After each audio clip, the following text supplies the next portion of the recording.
change the world, have an impact in the real world, right? Not just these points here, have real impact in the real world. So you could phrase that as it's useful for the real world, for applications. Okay. And of course, you can say, I don't care, I care about these things. But then you can do any topic that is challenging. And if you do QKD research, for example, it is meant to have an impact. It's important that provable security can be used. And it's a contribution to changing the world. It's a contribution to applications. But then, and this is a thread that maybe goes through my presentation, is if you have this claim, it should be explicit in some sense, not just implicit. Yeah, it's about encryption. Encryption is important, and people know that, so I just do my stuff and do my little calculations. No, it's really the question: what of what you're doing is applied? What does this mean? What does it mean to be useful for applications? That's a key question in my presentation. Pops up from time to time. And well, as we see in a few minutes, we will be proving theorems, security statements, theorems. This is secure. Okay? So the question is, what does a theorem that we're proving really say about the real world? The key question, what does it say anything? It's a mathematical theorem. As such, if its proof is correct, it's a correct theorem, but does it mean anything? And I want to point out this is a crucial question. If you just care about this, it's fine to prove a mathematical theorem, infinitely many prime pairs, an open conjecture would be nice to prove it or something, or the Riemann hypothesis. But if you really have the idea that it should mean something, you should care about what you're proving. Okay? And this means that we should know how we take these theorems and do something with them, how we compose them to construct a system that is actually useful. Okay? So I will pay attention to this. Because if we can't do it, it's kind of meaningless. We retract to this position. It's nice what we're doing, nice proof, nice formulas, but it's not necessarily applied. Which is fine too. I'm not, mathematics is part of human culture. I'm very much like mathematics, even if it's not useful. Okay, so let me put this into context. We just realized it's about applications. And I want to put this a bit into context where we stand in human development. And I'm not sure whether you realize that we are in the center of an explosion happening. Okay, pretty uncomfortable. What is this explosion? I call it the digital explosion. Okay. And what do I mean? Actually, it's the whole development of IT, the digital world, that is happening. Because we're used to it.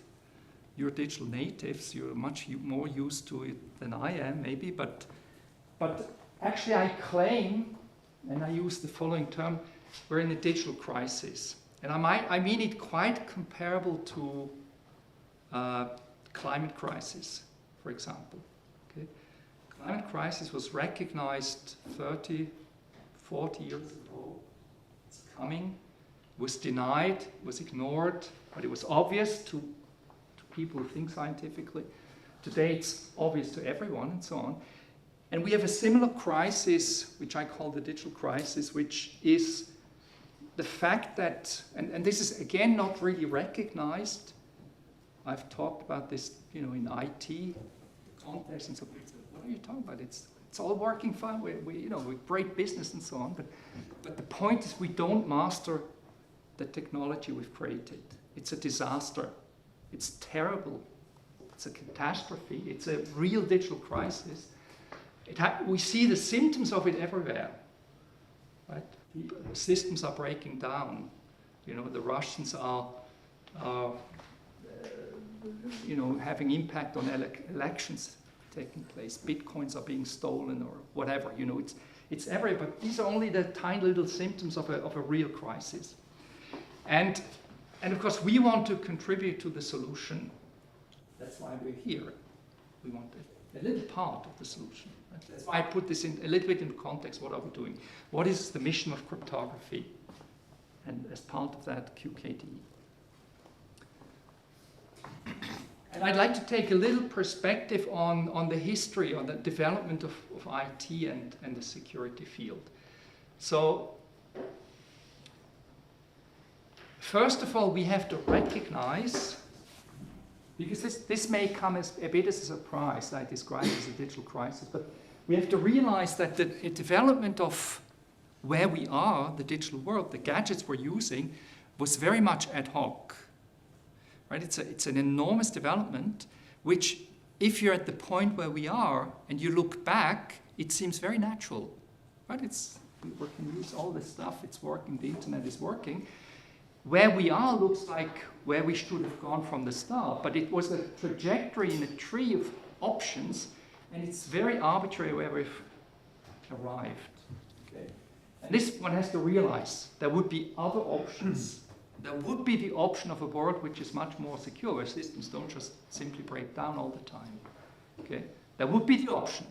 Why aren't we there? Well, one of the reasons, apart from this being very difficult, and I explain why later, and that then leads into the topic of the summer school, one of the main reasons is completely non-technical. It is legal. The fact that when IT was developed, the 60s, let's say, there was, in the legal development, accompanying the technological development, it would have been natural, in the US especially, that the lawyers, who are very strong in the US, they would have seen a business in suing companies, for failures of IT systems. To introduce in the legal system liability for software products like there is liability for all other products. Right? Would have been natural. But that surprisingly didn't happen. There's no liability. You sell a product, you don't even specify what it's supposed to do, like if you sell a car. If it doesn't work, right, and if the brakes don't work, you give it back. It doesn't satisfy the specification. For software, this wasn't the case. You just buy it, you use it, and it breaks down. It's a feature, maybe. It's okay. And this little thing, it's a binary thing that could have been turned the other way if the lawyers had seen the opportunity to make money, which usually they do. We would have a different world today, right? Because companies couldn't have gotten away by selling software that doesn't work all the time. Up to today, still today, this is true. This is just to show that you should, if you think about what are we doing, what are we contributing to, we should somehow understand where we are and that there are other options. We can now at least determine the trajectory from here onwards. Maybe we can change some of the past, not so much maybe. Anyway, so we know systems are highly vulnerable. Maybe you don't realize it so much, but isn't it terrible that stuff breaks down all the time, right? It's just, we got used to it. That's how IT works. We got used to patching problems instead of thinking about what would a correct design be. Now here we'll talk about what is a secure design of an encryption scheme, right? That's what we talk about here, but we've just done it. We developed IT software and saw it as a sort of an artifact and started experiencing with it and solved problems and patched the problems and stuff like that. Interestingly,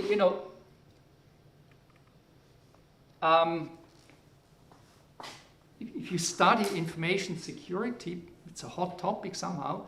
Most people understand it as you have to be good at patching, right? Yeah, you have to upgrade the system. So this is a very bad motivation. We should aim for understanding and mathematical proofs that stuff is working correctly.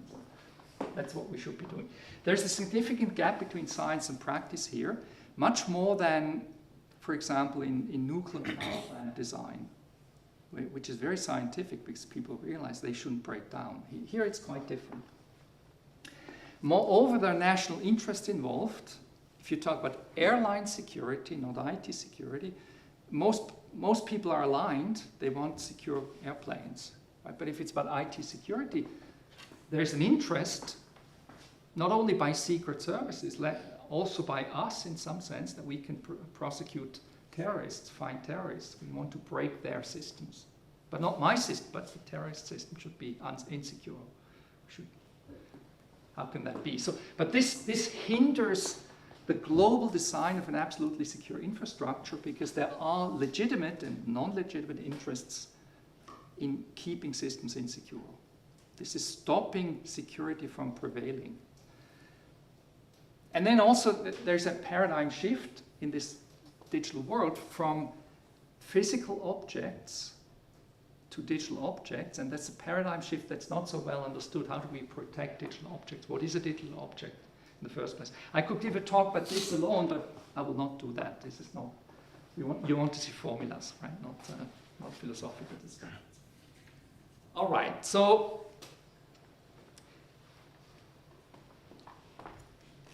security, we want to do security, and I want to point out there are 3 types of security. Security is everywhere in the media. You hear about it every day, right? And there are basically 3 types, maybe. The first type is what we see in the media, right? It's this idea of systems have bugs and you have to patch them. Oh, this company missed out on patching their system. That's why they were hacked. Ha, right? Things like that. We want to neutralize flaws by building sort of wrappers around the systems and firewalls so that it's still secure even though we know they're not secure, stuff like that. Doesn't sound very scientific, doesn't sound very interesting. But there is a second type which is really the idea of building systems according to specifications. We specify systems and then build them in a way that they're hopefully provably satisfying the specification. This is sort of the classical topic of computer science, build systems according to specification. You might not call it security because it's just correctness. You build systems according to what they do. Okay.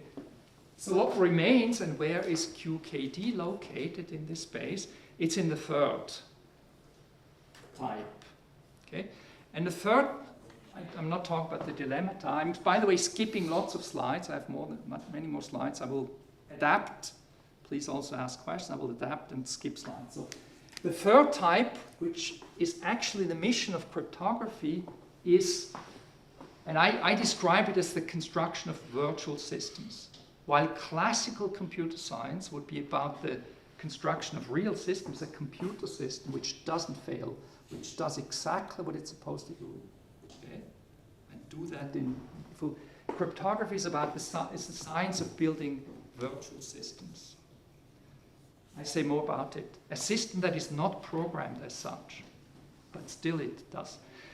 You can think of a transaction system like Bitcoin also being such a virtual system, for example. It's cryptography which is the basis, necessarily the basis. It's not a programming exercise to build something like Bitcoin, it's cryptography research that's below. And so we're in that space. We talk about cryptography here, in particular in a narrow area of QKD. Okay? I skipped the part on virtual trusted system. I'd get back to it later, but I'd like to make the next point, namely, I'd like to point out why security is so difficult. It's an apparently difficult topic. People get it wrong, the systems are insecure. Why? I'd like to explain why a security statement is not something empirical. You measure it, you test it, it's a theorem. You do mathematics here. That's what you expect. Why? Okay? Well, typically, if you have system specifications, there are 2 types of specifications. One, the first type is functionality. It should work. You have a phone, it's a digital, you can talk to someone, you can do your stuff, it works. You get access to a website, it works. But then there are security requirements. Functionality means that the system does something it's supposed to do, and security means the system does not do something you don't want it to do. It's a negation, and it's this negation that makes security so difficult.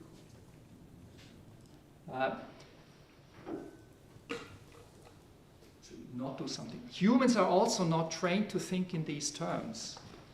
We're trained to think in terms of functionality. Where do I find food and so on, but not so much in defending yourself against something, you know.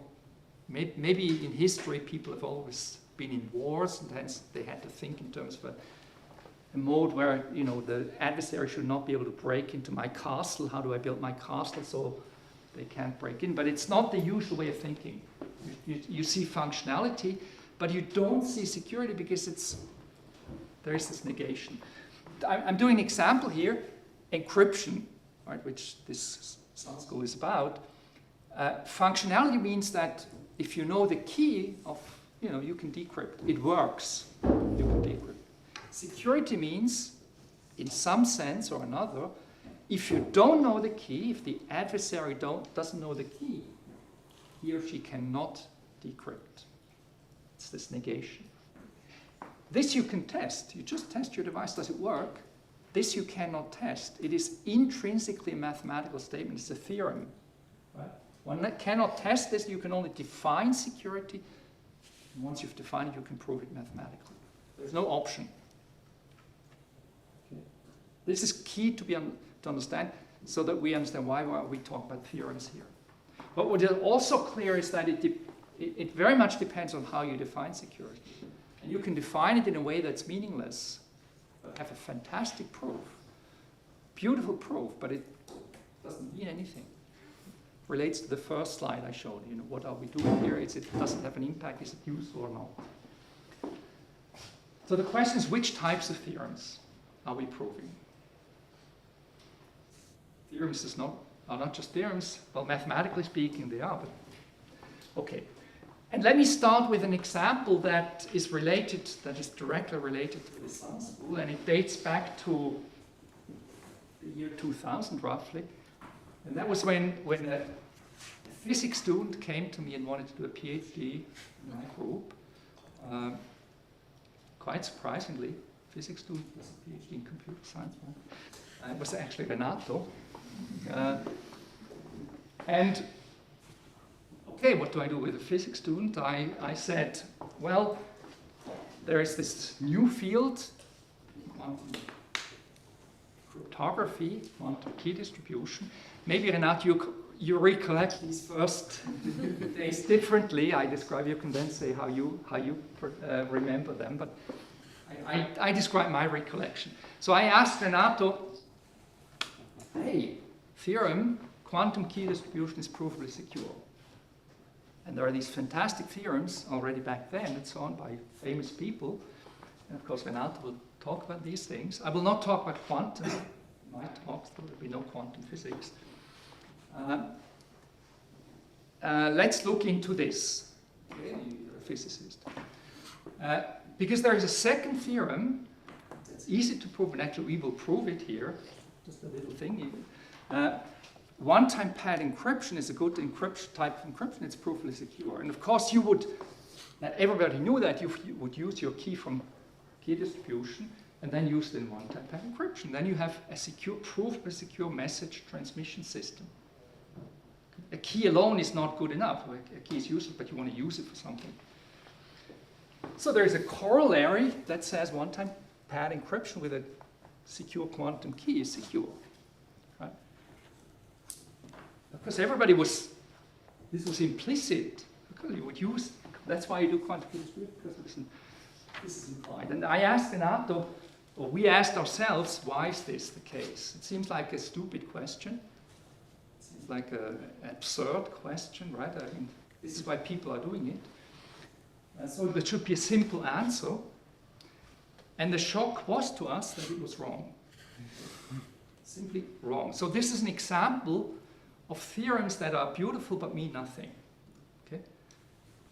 It was true that if you would lock your key that you got from quantum key distribution in a safe and never open the safe again, it would be true in the strongest possible sense that the adversary cannot get any information but the key. This is true and was implied by the theorems. But the moment you would use the key, for example, in one-time pad encryption, it could fall apart. Okay? And become insecure. The adversary can read the message. quite surprising, and maybe Renat will talk about this, why that's the case. It can easily be explained even why it's failed. But the point is, we need to pay attention to what kinds of theorems we're proving. Part of my talk will also be about that. So we might watch every theorem I'm proving, we might watch, is it significant? Does it tell us anything that's useful? And of course the question is then, what is a meta-theory that can let us reason about what are good statements, meaningful statements? And I'll hint at such a meta-theory about this question. Actually, Renato's thesis was about fixing this. So it was a new definition of security needed in quantum key distribution and showing that protocols can be proven secure according to this notion, and Renato will talk about it. I will not talk more about it. This slide is simply to illustrate we should pay a lot of attention to the types of theorems that we're proving.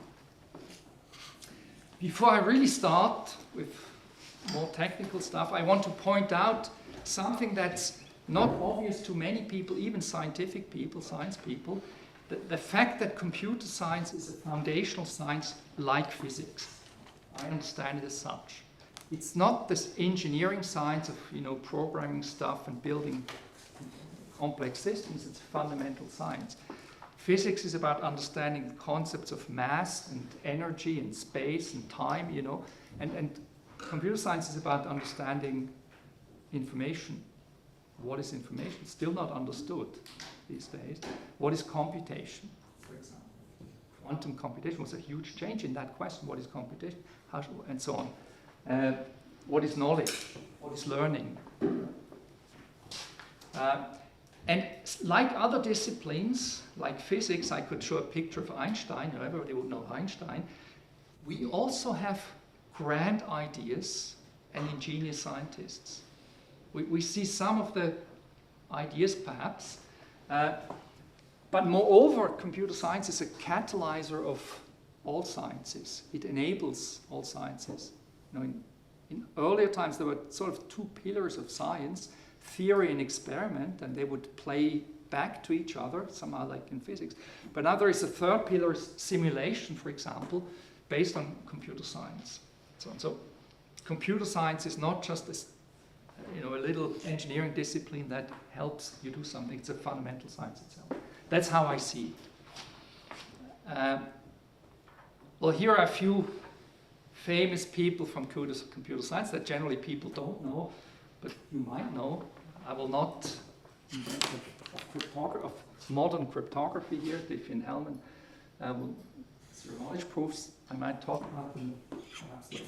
Anyway, outline of what the plan is. We just seen cryptography a little bit in a wider context. Okay, now I will start focusing on topics that you might have expected. What is secrecy? What is authenticity? And then we talk a lot about cryptographic tools needed to understand quantum key distribution and the surroundings of it, encryption, authentication. We introduce information theory as a tool and so on. Privacy amplification, a major step in quantum key distribution. And then if there is time, I will also look at this sort of this meta theory, a constructive theory of cryptography, but I will only be able to give you a glimpse of that.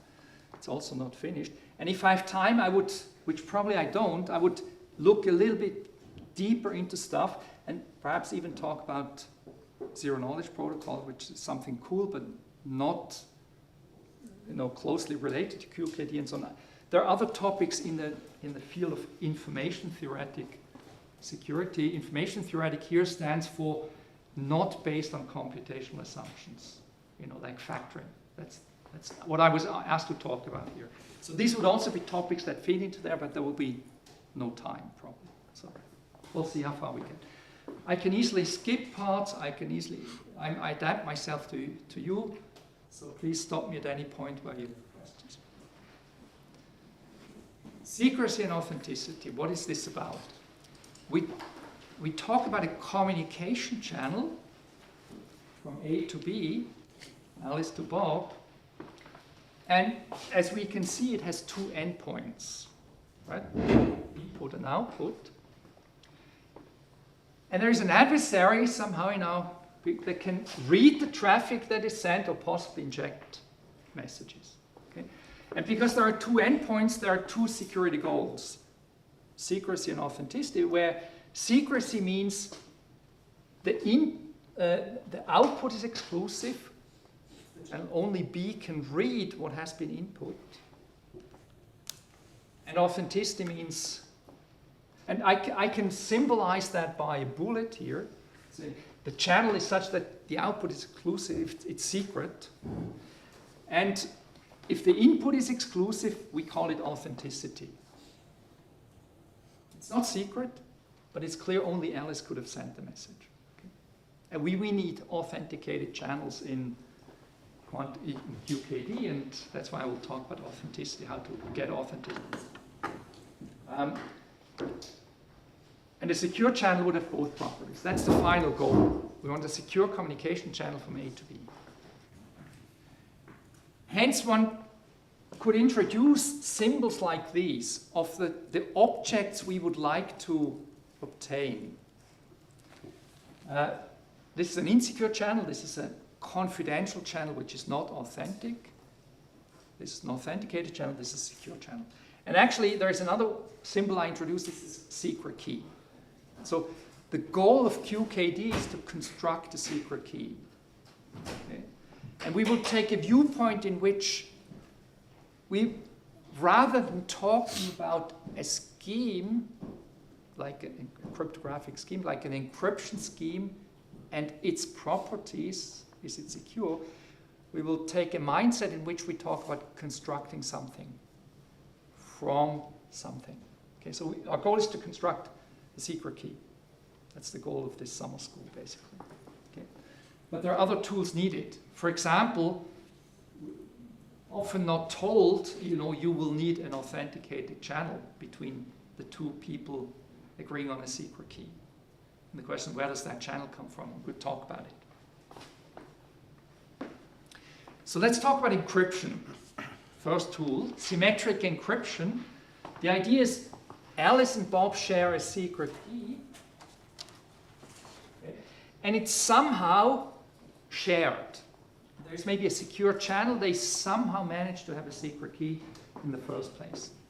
Because the goal of QKD is exactly to generate this key. So we can imagine they have a secret key already, thanks to QKD, and now they want to use it to transport the message. So how do they do it? Well, they use the secret key to encrypt the plaintext message M, resulting in a ciphertext C, which is transmitted over the insecure channel. There's an adversary listening to this ciphertext, and Bob, thanks to knowing the secret key, also can decrypt. Okay, that's the. We could now start. If this were a lecture on classical cryptography, not about QKD, we would start asking, how do we define security? Right? We just saw that 10 minutes ago that a security statement is a theorem. Encryption is secure means that we first have a definition what security means, and then we prove that a particular scheme satisfies that definition. Okay? So the question, how would we define security?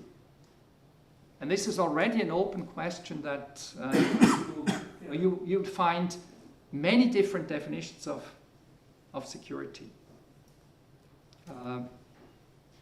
Somebody yesterday at the dinner table, Alex, where are you? Right there. He said he's studying definitions of security of quantum encryption. Maybe he would use a different term. And there are 78, you said, different definitions in the literature, and they're not uncomparable, which is better, and so on. This question comes up. Okay?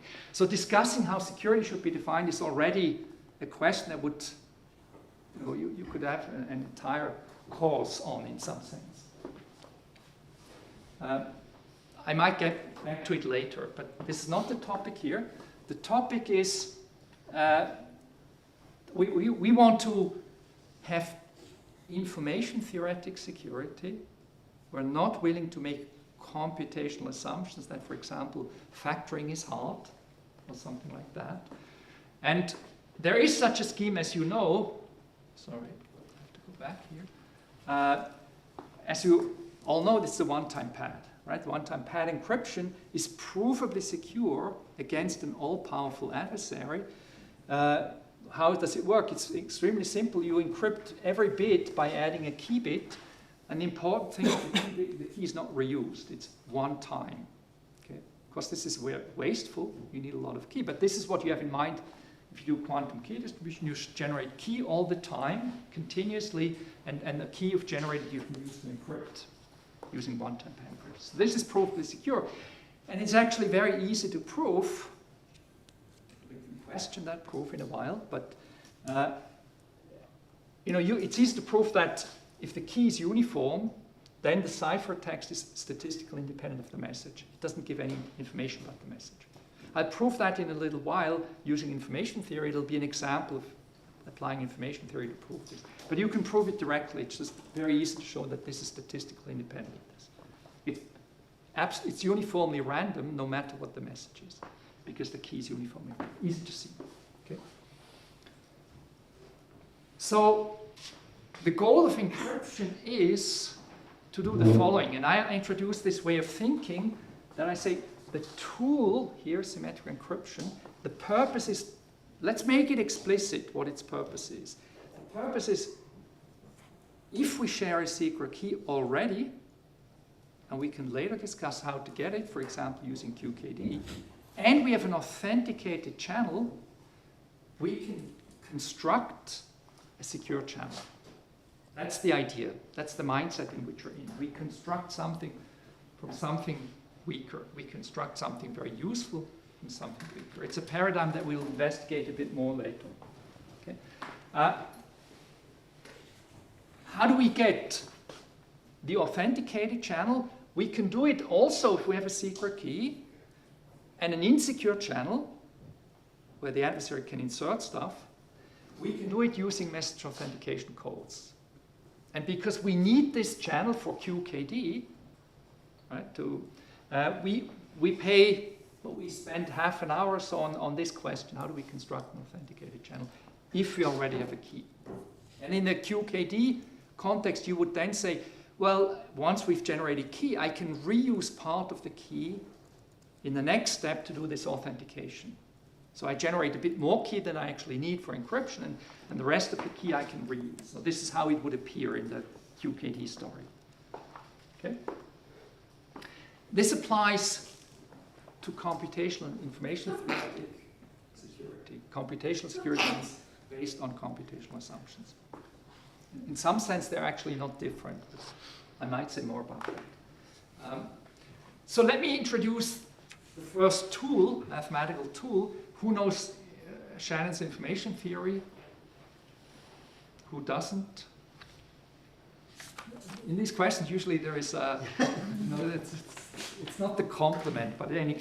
So I explain it maybe a bit quickly. And so, what is entropy? It's a function proposed by Shannon, founder of information theory, mapping probability distributions to real numbers. Okay, that's how you can see it.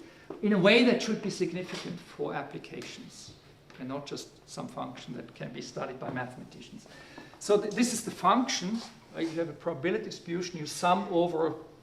You take basically the expected logarithm, the expected value of the negative log of the probability distribution itself. Doesn't matter what this formula is. We'll not use it. And entropy is always positive, and it's bounded by the log of the alphabet size of the random variable you're looking at. If the maximum is reached if it's uniform, you want the key to be uniform, so you want the entropy to be maximal.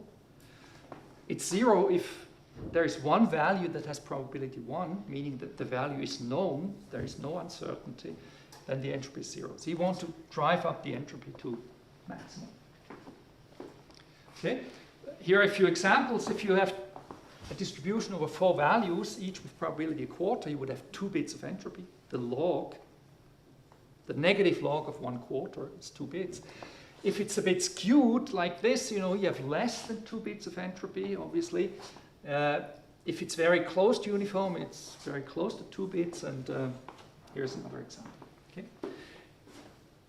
This would be the curve of the entropy of a single bit, if you have the probability of the bias. This is an unbiased bit, has 1 bit of entropy. But if it starts to be biased, you know, the entropy goes down. If it's a bit that has 11%, 89% bias, the entropy would be 1/2. And the reason Shannon introduced this was because this can be shown to be at the foundation of data compression. You know, if you have a sequence of bits, independent bits, and each has this probability of 11%, Shannon showed that you can compress this data. If you have a million such bits, you can compress it to 500,000 bits. Exactly, not more, but you can compress it down to 500,000. So the actual information content is the entropy. You don't need these million bits, you can compress it. And equivalently for error correcting codes, if you have a channel that is noisy, you can compute its capacity based on information theory, and then you can actually transmit that many bits reliably, even though the channel itself is noisy. I will not discuss that. But interesting is entropy if we look at several random variables. So let's imagine we have now 2 random variables. And of course, we can look at the pair of the 2 random variables. So that they also have a joint distribution. We can look at its entropy. And let's suppose this is the quantity area we've shown. The area is sort of the entropy of x and y together, whereas h of x would be this area, and h of y would be this area, this much. The area sort of corresponds to the entropy. And what we see is that they generally overlap, meaning that the entropy of both is generally smaller than the sum. Okay? So in this case, it would be equal to the sum, the total area. In this case, adding x would not even increase the entropy, it would still be the same as y. Okay? And if in this situation they're independent, that means x and y are independent, then the entropies add up. In this case, x would be determined by y. If you know y, you also know x. There is no additional uncertainty. But we can draw, in general, we can draw such a diagram, and it turns out that this middle area is actually positive, and it's called the mutual information of x and y.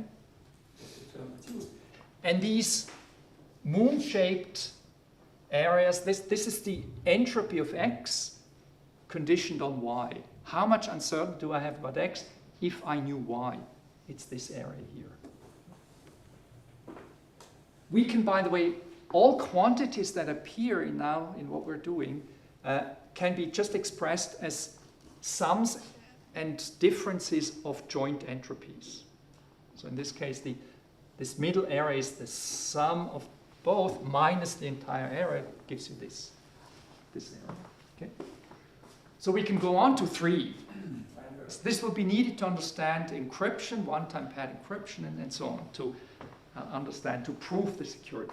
So if we have 3 random variables, I can draw a similar diagram for any 2 of them, let's say x and y. We've seen the diagram before, also for, let's say, for x and z. This area is the mutual information, it's positive. But what we see is there is a new area in the middle, the intersection of all, and interestingly, this can be negative. Okay? However, these areas, which are called conditional mutual information, the mutual information between x and y conditioned on already knowing z, is this area, and this is non-negative. This is what Shannon showed. This is one of the nice properties of that formula that Shannon invented. Okay? Apart from its usefulness for data compression and error correcting codes and so on. Again, all these quantities can be expressed in some way as sums and differences of joint entropies. Any questions? What does it mean for the R factor to be negative? For this to be negative, well, it's just, you know, you can compute it. Turns out that I have an example on the next slide, that there are examples where this is negative, which seems like it might not be useful so much, because what is useful is to have inequality like this, to know that this is actually non-negative. We'll use it in proofs later. So it's just an observation. You know, you might want to invent a new information theory, a different function mapping distributions to real numbers, let's say, or maybe non-complex numbers or something, right? In which this would also be positive, and that has an additional benefit. I don't think you can do that, but potentially you could. But unfortunately, the set of inequalities satisfied by entropies is limited here. It stops here. The more complicated inequalities that hold are derived from these, but they're not new inequalities. So here's an example. Let's suppose I have two independent bits, uniform bits, and the third bit is the XOR of the two, the exclusive OR, the sum modulo. In that case, the diagram would look like this. So if you look for any areas on the outside, given any two of these bits, you can compute the third bit. It's the XOR of the other two. So that's why this is 0. There is no entropy. The total entropy has to be 2, because there are 2 bits of uncertainty going into it. If I tell, for example, if I tell you Z, but nothing about X and Y, then if someone now comes and tells you Y, then you know X. So that means the information provided by Y about X, conditioned on you already know Z, is 1 bit. That's why this quantity is 1 bit. Okay. So this would be the diagram, and here you see the middle area is negative. It doesn't seem to have an operational significance. So it's a quantity you can compute. Okay. So we use now this diagram to look at one-time pad encryption and questions surrounding encryption. Go back to symmetric encryption. One of the contributions of Shannon, who did this research during the Second World War and after, was to look at the first person probably to look scientifically at cryptography, encryption. And what he wanted to know is, can we prove the security of an encryption scheme? How do we define security even? And he said, well, the best we can get is if the mutual information between the ciphertext and message is 0, if they're statistically independent. Okay, so he defined perfect secrecy. But then he proved a pessimistic theorem that says, okay, this can be achieved, and in fact, in a minute, we'll prove that the one-time pad achieves it. However, it's not very practical, because one can show that the key entropy must be at least the message entropy. And the key cannot be reused. So if you send more and more data, you need more and more key, obviously. That's what the equality tells us. That's very pessimistic, because it says that you need to generate new key all the time. It also means in some sense that what we're doing today cannot satisfy the security, because we have a short key. If you use your browser, you connect to your online bank and stuff like that, you just use a short key, and that already means that it can only be computationally secure. More concretely, if somebody breaks factoring or discrete log, which, by the way, a quantum computer could do, that's a completely separate topic in quantum physics, then your online banking system would be insecure. Okay? It would be nice to have this, that even if the adversary had infinite computing power, they couldn't break it. That's why you do QKD. Okay? You want to get a key in which you get, at the end, perfect secrecy. Okay? If you define the security right, because as I said at the introduction, pre-2005, this wasn't true. Right? It was just not true, even though the definition sounded good. So let me prove to you this theorem. Okay? If it says that if the encryption is perfect, if this ultimate goal is achieved, we unfortunately have to pay a huge key size. The entropy must be larger than the entropy of the message. So how do we prove it? We look at this diagram of 3 random variables: message, ciphertext, and key, and we start filling in the diagram. For example, we want encryption to be decryptable. Somebody knowing the key and receiving the ciphertext should be able to decrypt. This must be 0. Because if you don't have this requirement, it's okay if nobody can decrypt. Then you don't even have to encrypt, and this theorem wouldn't hold. Because it's meant to be decryptable. So this quantity is 0. Okay.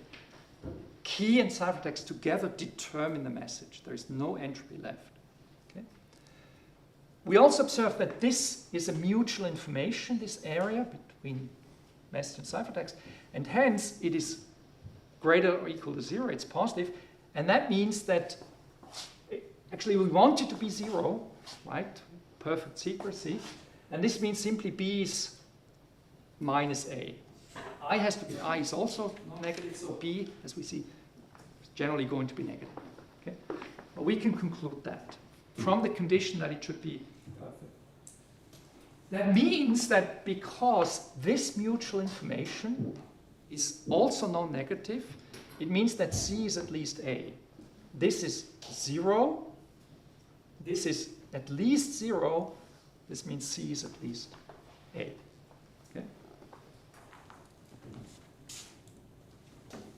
Every conditional entropy, let's say of the key given anything else given, is non-negative. So this area is at least 0.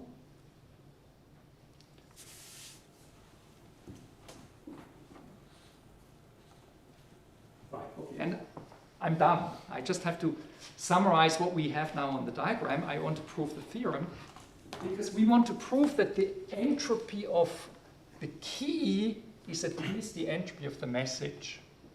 We just have to add up. This is a common area, so it counts for both. Okay. This is at least this, so these, in terms of K wins out on the message because C is at least A. And this is at least 0 and this is 0, so the sum here, the entropy of K is at least the entropy of the message. That's the proof of Shannon's theorem. Okay. Is this clear? Am I going too fast or too slow? Can you repeat why the entropy of the key is greater or equal to 0? This is a property of entropy. This area is the conditional entropy of K given message and ciphertext. And entropy, also conditional entropy, cannot be negative. Right? Typically, if you have an encryption scheme, even if you know the message and the ciphertext, you cannot compute the key necessarily. There's still uncertainty about the key. In the one-time pad encryption, you could compute the key, and then it would be 0 in the one-time pad. But in general, there's still some uncertainty. But it cannot be negative. It's a property of entropy.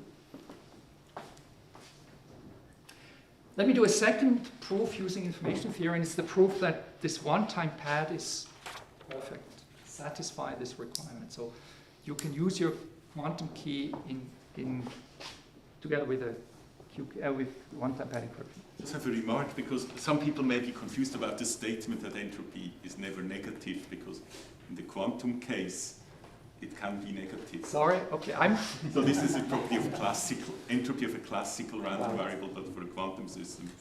Thank you. Disclaimer, this is not about quantum physics.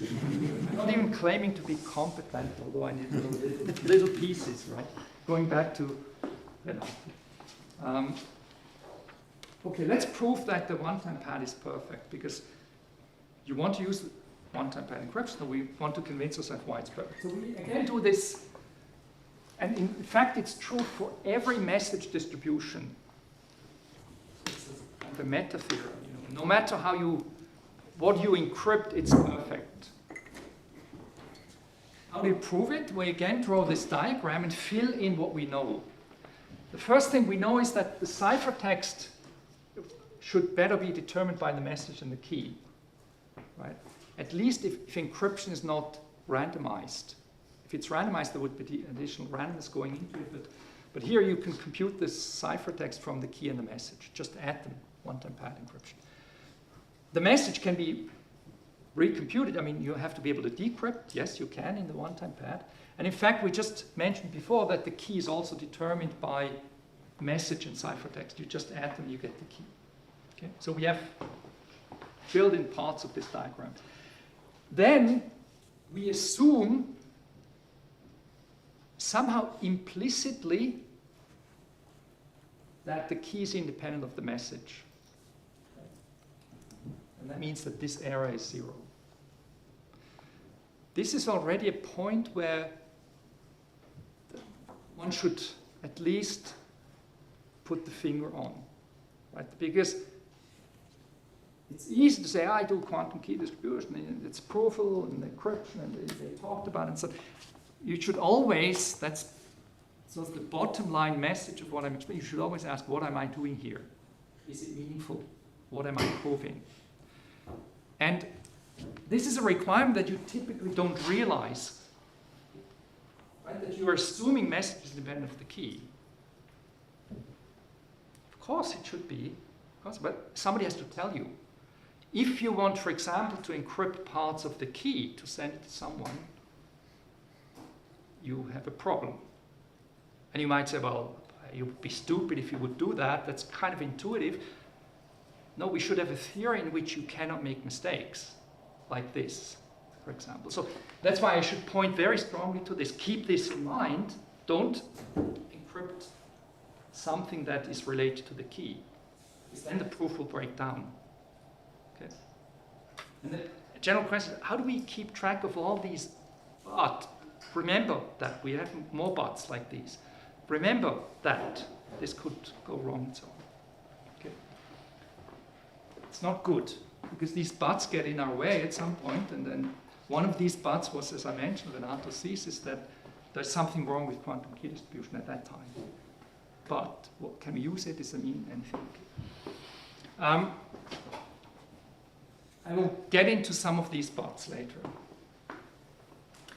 Okay, so this error is 0. But what we also know is that the key has n bits of entropy. Right? We send n bits, it's n bits long, capital N here. So this must be n. If this is 0 and this is 0, this must be n. Okay? Just filling in the diagram. But it also means that because any entropy of an n-bit string is at most n, the entropy of this is at most n, but there is already n here, and this quantity is non-negative, but it has to be 0. Because I already have n here, and it's at most n. So this quantity is 0, and that's exactly the statement. Message and ciphertext are independent. Because you can also prove this without using entropy diagrams. But if I introduce the entropy, I think it's nice to do the proof like this. Okay?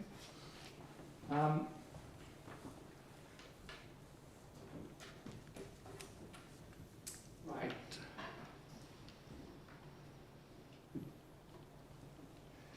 Maybe it's a good time to talk about some of the buts.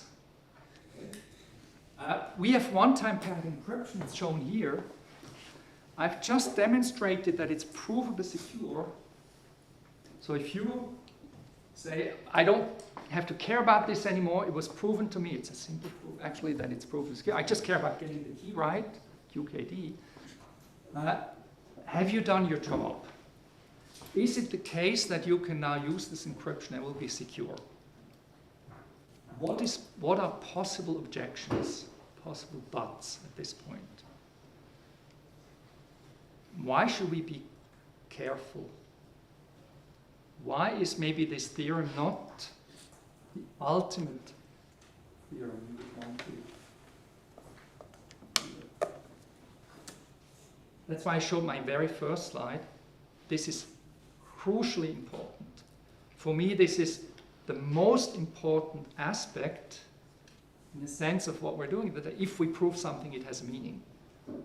Either we say it's pure mathematics, it's nice, I did a nice proof, it was difficult, it's appreciated by other people.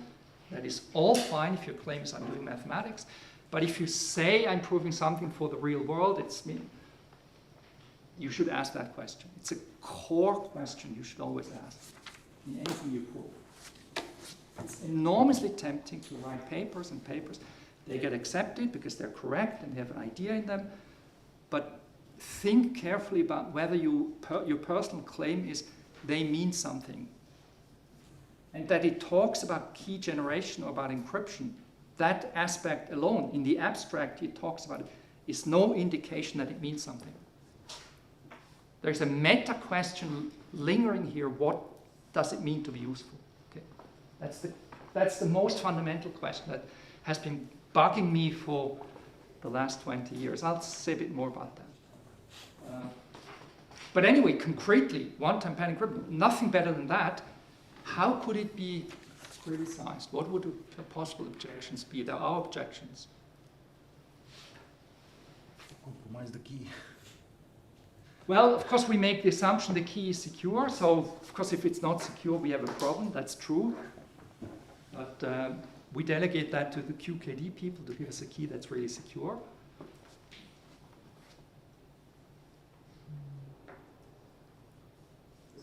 Text channel. The ciphertext channel, can we assume that that is not securely transmitting the cipher keys? Yeah, this is an insecure channel. Yeah. It's the internet, let's say.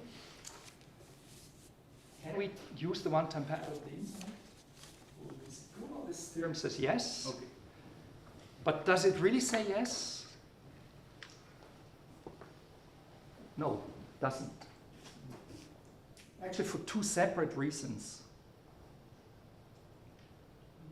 If I place some eavesdropper in the middle of the ciphertext, then The eavesdropper can change the transmitted message, and hence the account number to which the money would be transferred, this is now a banking transaction, would be changed. The adversary can change it to his own account number, and the money will be transferred to his own account. He can do that. Even though this is true, he doesn't learn anything about the message by observing the ciphertext. He can change it. And by the way, we're not saying that the adversary might not know that it's a banking transaction from some account to another account, maybe even knows that it's a certain account. So we're not excluding that there is pre-knowledge about the message. This is still true. The adversary learns absolutely nothing about the message that he did not know before. This is true, but he can change it. This is why, and we saw that a few slides ago, we have to make explicit, we have to think constructively. We should not make a statement about a scheme, like one-time pad encryption, and prove a theorem about it. We should have a constructive statement in which we say we prove that we construct a secure channel from a secret key and an authenticated channel.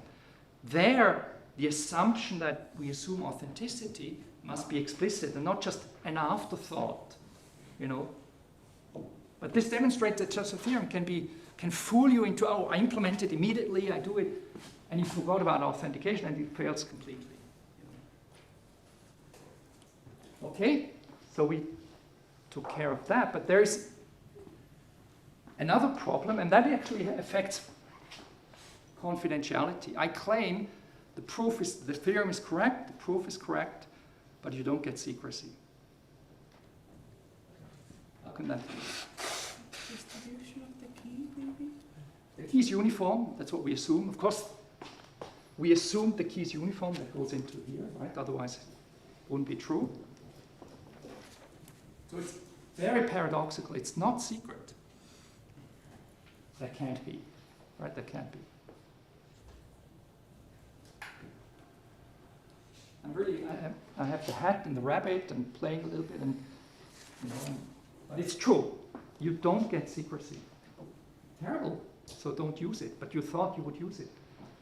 Why do we not get secrecy? Any idea? It's actually easy to see once you see it. Something leaks. You transmit something using one-time pad. You imagine the adversary sitting on the line, and can I find out something about the message? Can the adversary find out something about the message? Length. Length. Okay, but anyway, okay, but I thought about using it in an application where the length is already known and not new information for the adversary. Yes, you can do that. If you have an application in which the length is not secret itself, is known, then it's okay. But who told you? We now tell you, right? We made this observation. Okay, are there other such complaints about the one-time pad? That it's not, the theorem is correct, but it's not useful? don't know of any. I might not even exclude it. I don't know. Apparently, we have to make a different type of statement so that we're sure we don't fall into traps. Okay? At some point, we have to make statements not about schemes that they have a certain property, but the construction. The construction works somehow. Because otherwise, we might always fall into some kind of trap without realizing it. Okay, so let me give a discussion of Shannon's theorem. Because I should say that when I was starting my PhD, that was in 84, 85, my advisor was Jim Massey. He was an information theorist. He had worked with Shannon at MIT. And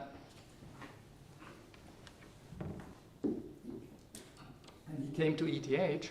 And he was interested in cryptography. It was the early days of cryptography.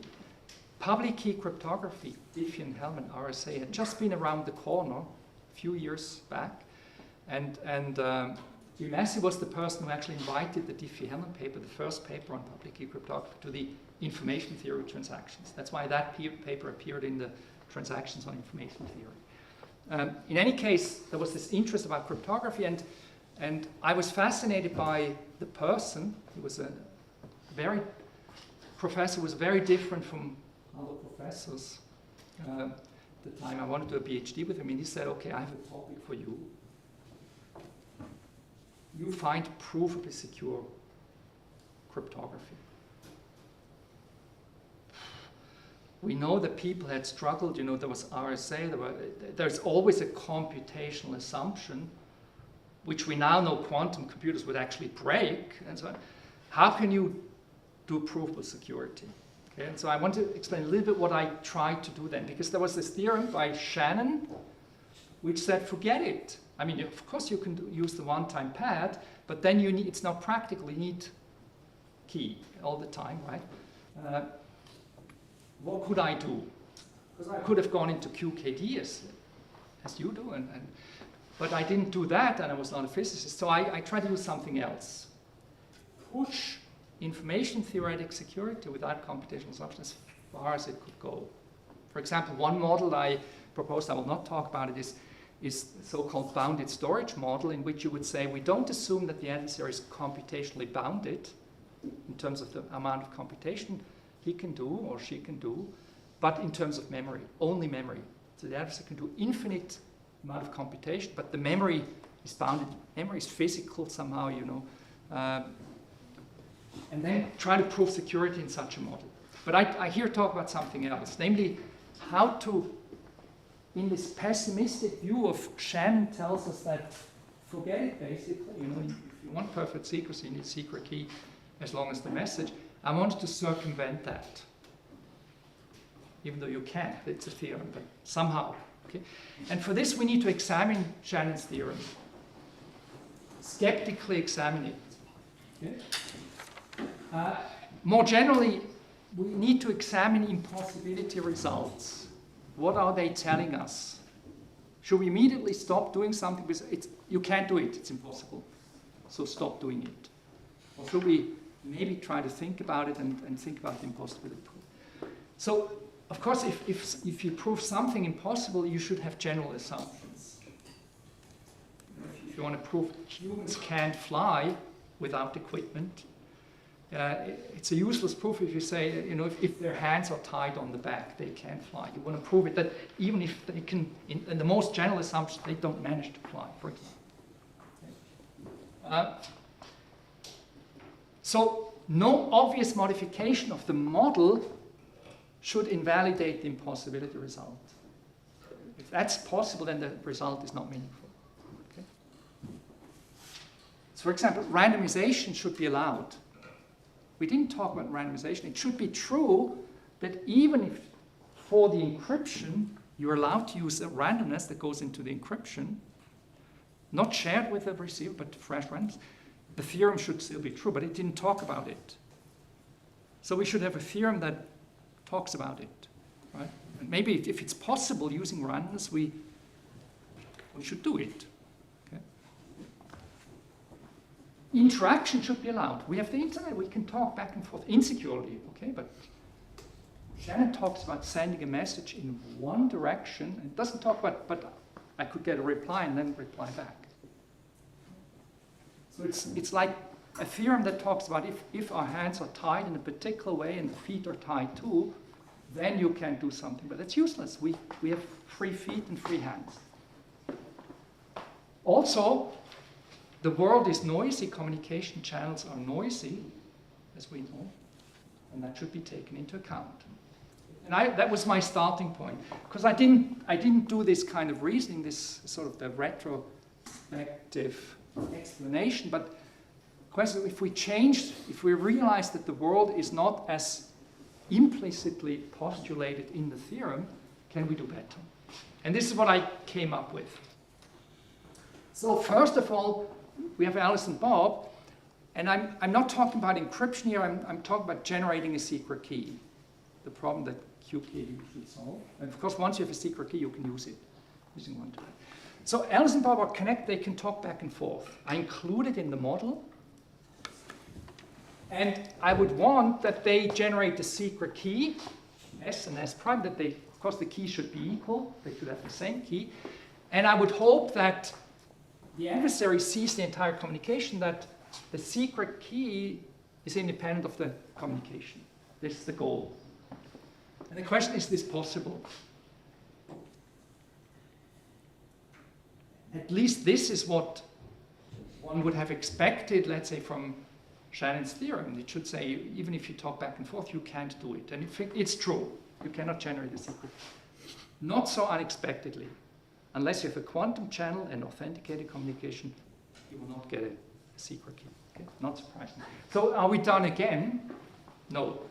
Because you can now change the model and say, let's suppose there is some additional information that everybody can see. Let's say it's a deep space radio source that everybody can listen to. Or a satellite somewhere transmitting bits that everybody can receive. They have antennas. The adversary has maybe the much larger antenna, and that's this NSA, right? They listen with huge antennas in the desert of Nevada, listening to stuff. And you only have a small antenna in your mobile phone, for example. So this could be a model of this type. There is some additional information floating around that we want to exploit.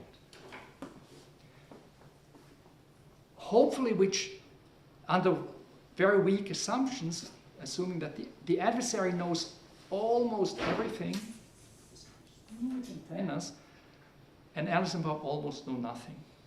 But still they might want to do something. And so I describe one particular setting in which this is possible. First of all, the theorem that one can prove, or a special case, says that, you know, the entropy of the secret key you would generate in such a setting cannot be more than the mutual information between X and Y. Of course, it's not surprising, it still needs to be proven, but it's not surprising. If there is nothing between X and Y, if they're not correlated, you cannot change. And the more they're correlated, the more you might possibly be able to extract as a key. But another upper bound is the mutual information condition on Z, because if the adversary knows something, you have to take that in account. The adversary already knows something about in this setting, the most you can get is the remaining mutual information between X and Y. Strangely enough, by the way, that's an artifact of this quantity. This quantity can be larger or smaller than this quantity. So conditioning on that here does not necessarily decrease it when it can increase. But if that were the case, I'm the adversary, I'm having this Z, and I see, oh, this is an upper bound. They can generate pretty much secret key, given this bound. I could, of course, say, I throw it away. I ignore my Z. I delete it. It hurts me. And then you're back in this situation. So that's why both of these quantities are an upper bound. Okay, so we see now that this corollary holds. Shannon's theorem is true even in interactive setting. This is what we get here, because in interactive setting, in the normal setting, you don't have this blue stuff. Just And a corollary is public key cryptography, as like RSA and so on, cannot be information theoretically secure. I mentioned that before.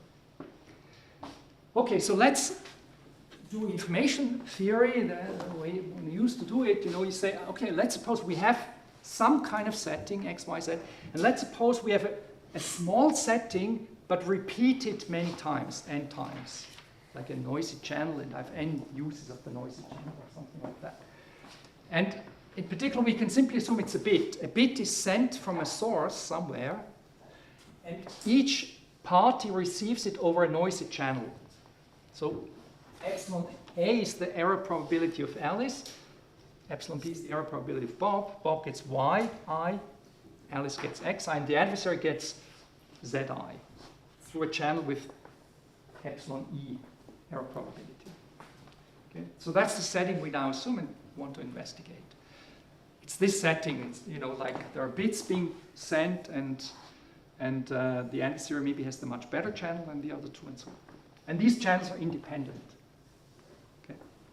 So now we can define this quantity called the secret key rate, which is how many secret key bits can be extracted by Alice and Bob in such a setting.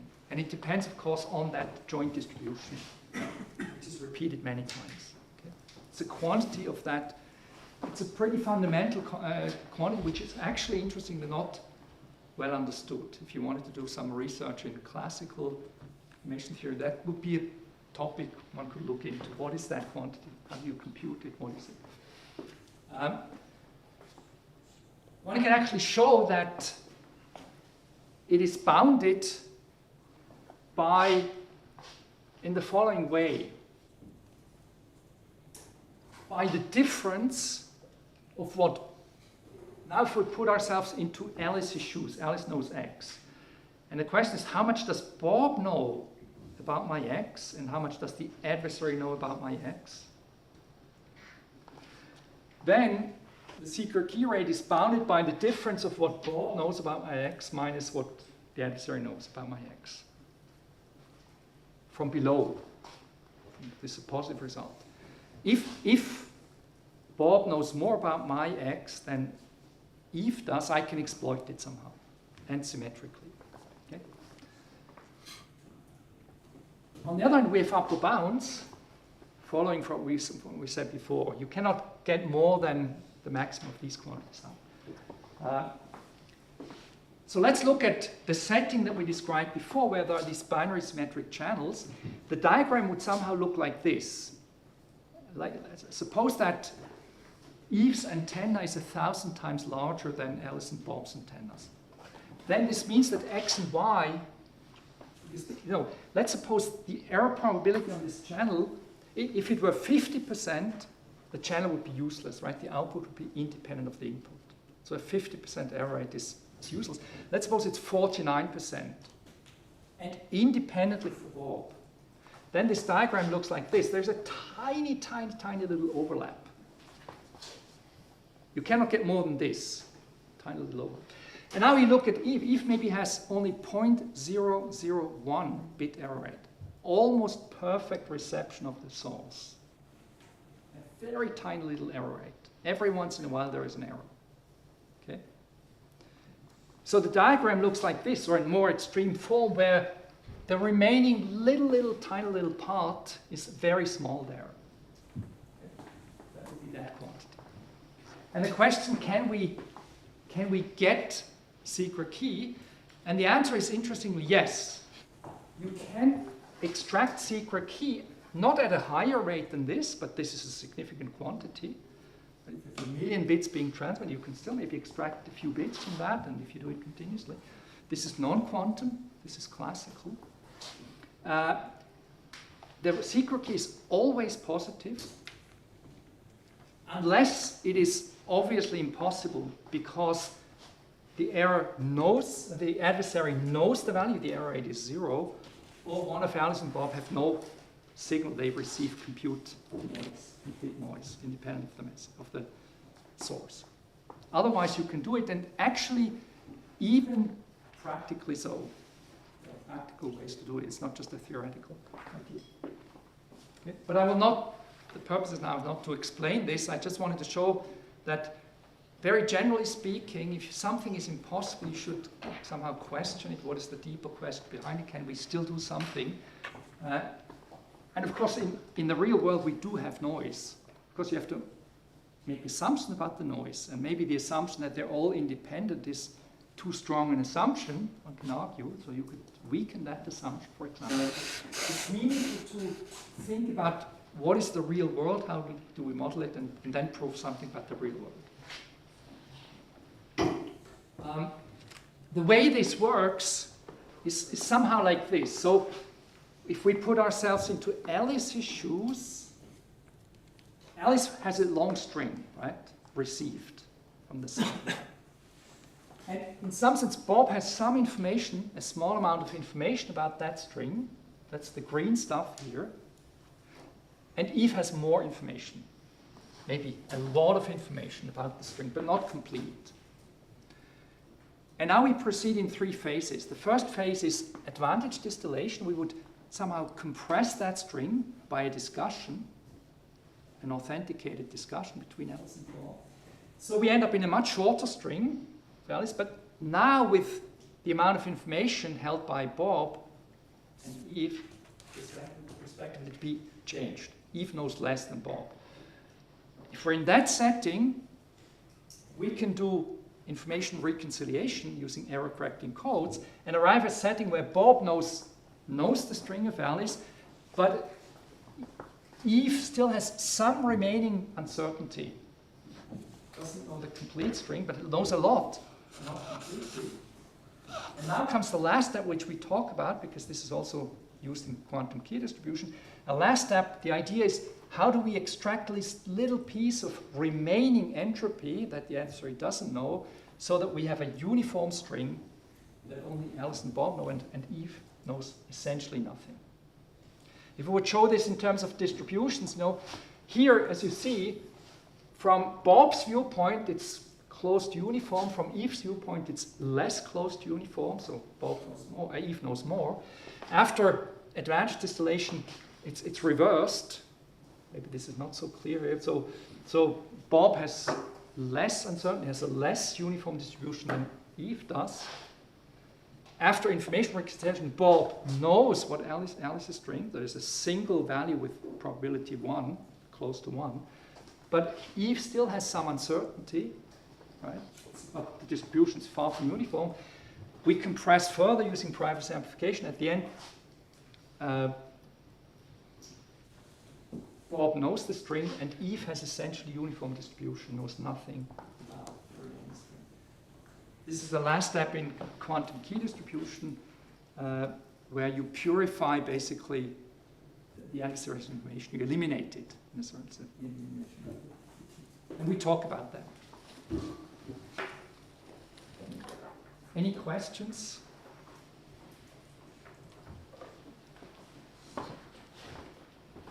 Am I going too fast?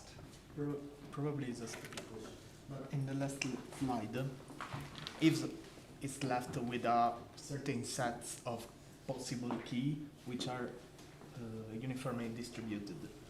Now she can try every key because she can duplicate the message, okay, and probably trying the key, she decrypt a message which makes sense to read.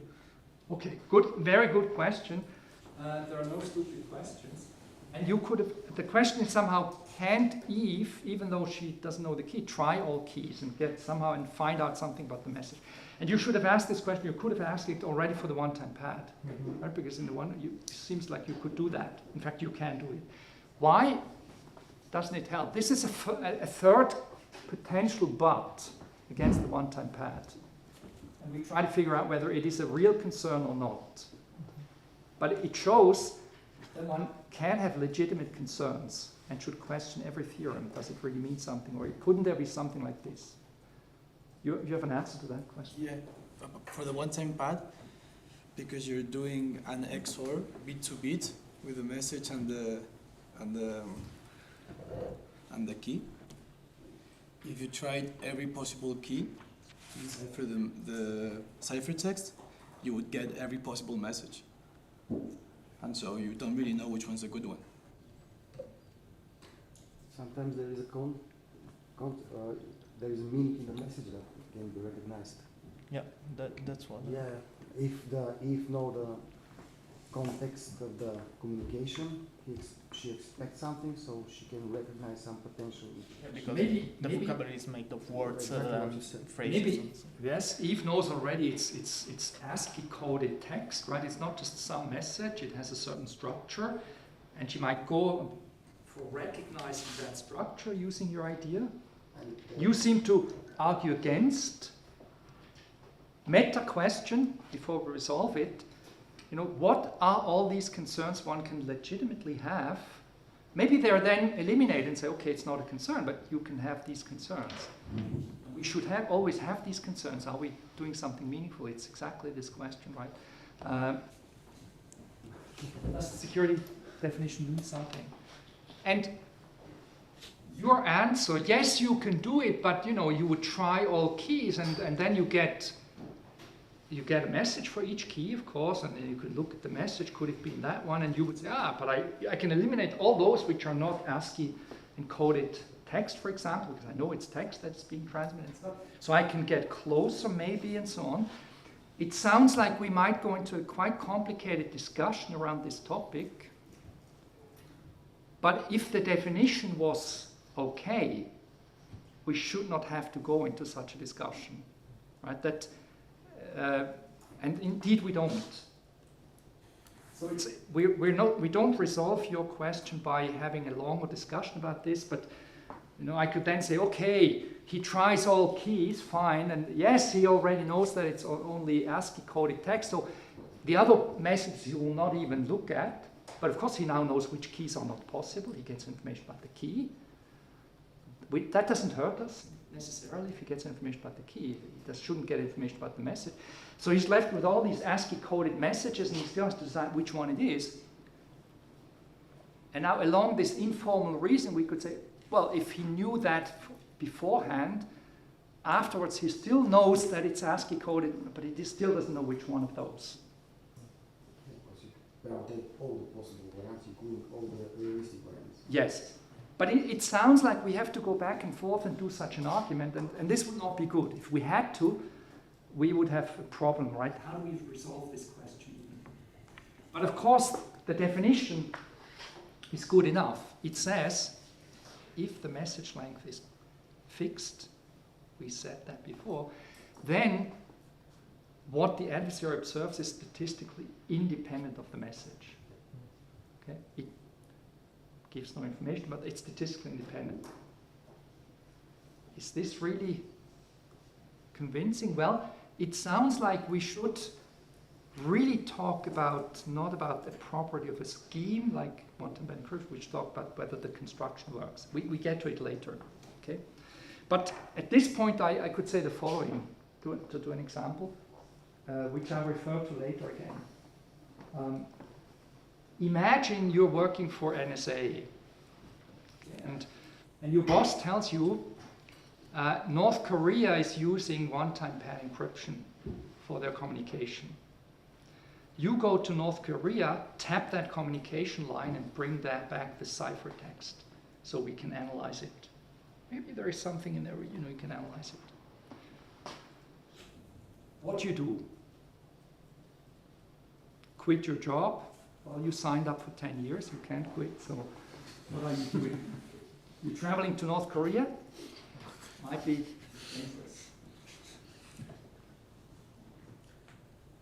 What could you do? It's a serious question. To save yourself. If we understand what the one-time pad does, we come to this idea.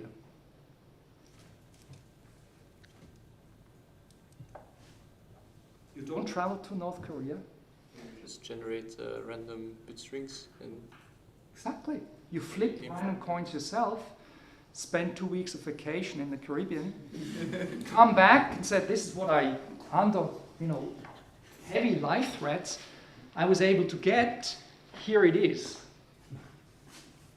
And the question is, will your boss be able to find out that you're cheating? And if we believe what we said, the answer is no. Even if the NSA had infinite computing power, just to try to detect whether you're cheating, they couldn't, because you bring back exactly what you would have brought back if you went to North Korea. Exactly the same thing. It's a uniform random string, independent of anything else. So you can do it yourself. And this should be the argument, a stronger argument why tapping the line and looking at the term doesn't help. You could have generated it yourself. Don't do that dangerous trip. Okay, that's sort of convincing. And in fact, this argument will be embedded in a different treatment of the quantum path we see later. It's the idea of a simulation. You know, you could simulate this yourself. You don't gain anything because you could simulate it yourself. It's also the underlying idea in zero knowledge proofs, which I will not have time to go into, unless we do an evening session at some point. But, okay. There is no use, no stupid question. It was a very good question. Thank you. I talked about no quantum stuff. Other speakers will talk about quantum. Maurer will talk about, Nat will talk about quantum agreement.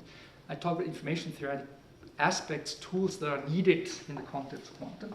So I talked about quantum encryption and more general encryption, key generation in a different model. But now I focus on authentication, which you need for quantum key distribution. So the next half hour will be dedicated to how do we do authentication. Information theoretic means there's no computational assumption. Okay? It's secure. Again, we have this channel where the adversary can serve up the message. And the question is, what should I now present? What should you expect? I should present provably secure authentication methods. Let's say using a secret key. I'll talk one of the methods I will look at is, let's suppose we share a secret key, and then the question is, how does that allow us to authenticate a message? Send a message authentically. What should I be presenting? What would be a security definition? What should the adversary not be able to do? Okay. Key question. It's much more important than the proof to know you're asking the right question. So what could the adversary do? Well, you could send a message. Yes? Okay. You could send a message called an impersonation attack. So we talk about attacks the adversary could do. Impersonation attacks, the adversary sends a fraudulent message here, right? Hoping it's accepted. Hopefully, if we use the key in a good way, that he can't do this, right? Hopefully.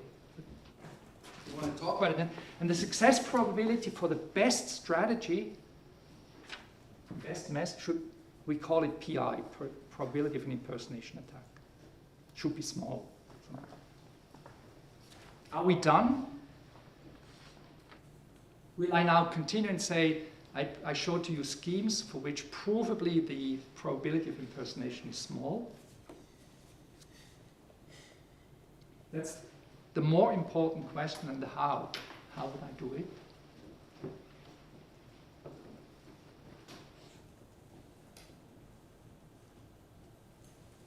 What else could the adversary do? There is space left. He could maybe get that message and send it at another time. All right, he could send the same message at another time, like, and hope that it's again accepted. I'm not talking, it's again a very good point, but I'm not talking about that. I'm talking about the context, the limited context here of authenticating a single message now. And that's a valid concern if we send a sequence of messages.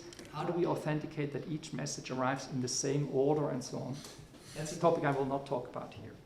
It's really, you now send your authenticated information for the key agreement, for example, the message that is needed for privacy amplification or for error correction or something.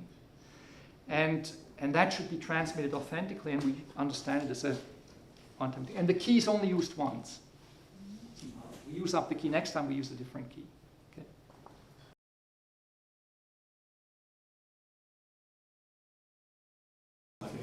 Managed to escape, I guess. Yeah, but that's not Authentication to prevent adversary from causing harm by sending a message that the receiver would accept, although it didn't come from Alice. And we are in the process of trying to define what security would be. Emphasizing again that the security definition is at least as important that we get it right than designing a scheme and proving it secure. And the question is, what else could the adversary do? What else? What are there other attacks than the impersonation attack?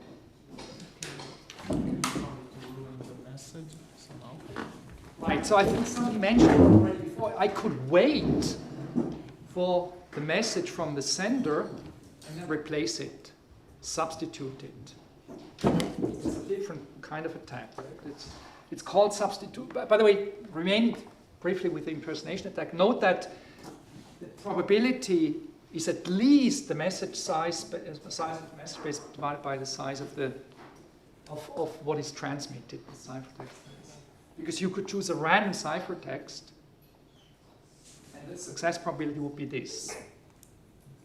So you need, in authentication, you need to expand the message. That's okay. Right? The key goes somehow into the message and it's longer. That's okay. So there is the second type of attack is a substitution attack. So in this case, the strategy is the following. I wait until I see a correctly authenticated message, and then I change it. Okay? It's a different type of attack. And this success probability we call QS.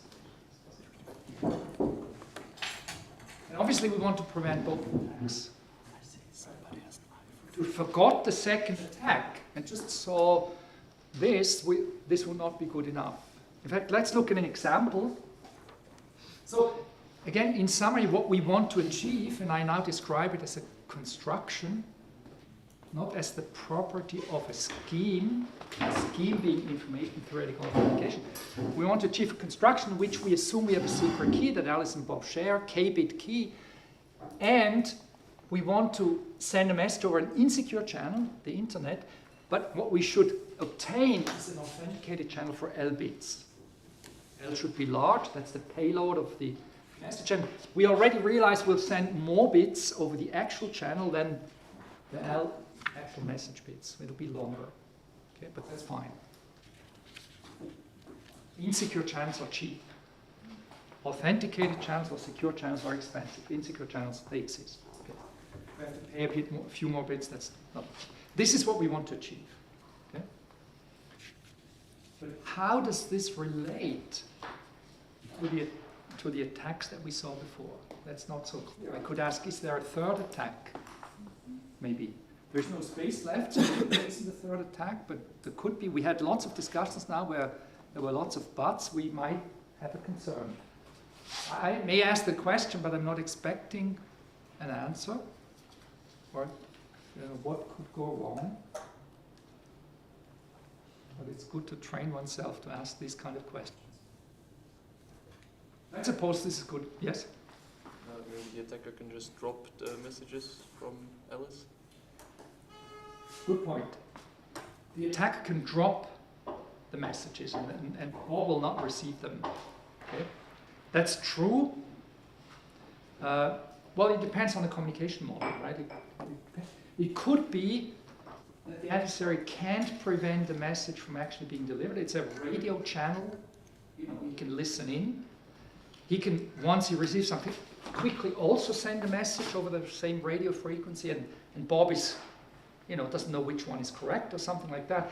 The communication model could be different, but I'm not talking about this because I want to keep that aspect, the availability, as it's an orthogonal aspect. We should not mingle it together with this, but it's of course a concern. But in QKD, if you follow the discussion of QKD in this summer school, you will see that the storyline is somehow, of course, the adversary can always prevent the guys from communicating. In the model, the adversary controls the fibers. They go through the adversary's lab. Right? So the adversary can simply stop the communication and then prevent Alice and Bob from agreeing on a key. The whole point being, but if that happens, they will realize. And the bottom line will be either the adversary has so much influence on this stuff that they realize something is fishy and they agree that we can't agree on a secret key. But if they believe they have a secret key and agree on one, then it must be secure. So that's always the way of thinking. So we're not talking about this aspect, but it's a good point. Okay, let's do a very simple example. I want to authenticate a single bit. Let's be modest. L is 1, okay? But I have k bits of key. What can I do? I take my bit and I append the key. Okay, is this a good scheme? The impersonation attack is probability 2 to the minus k. You have to guess the key if you want to send a bit. It seems to be good. But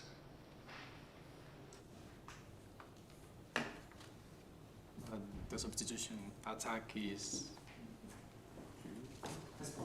you can just flip the bit and it's the same key, right? It's not a good idea. Okay? Just as a start. It's not a good idea. Had we forgotten the substitution attack, this would be very good.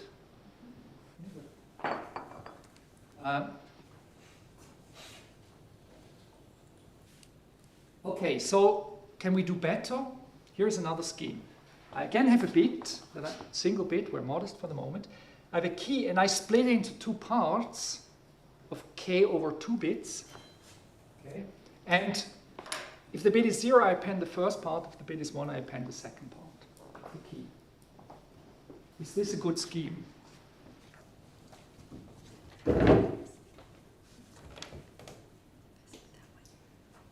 More concretely, what is the impersonation probability and what is the substitution probability?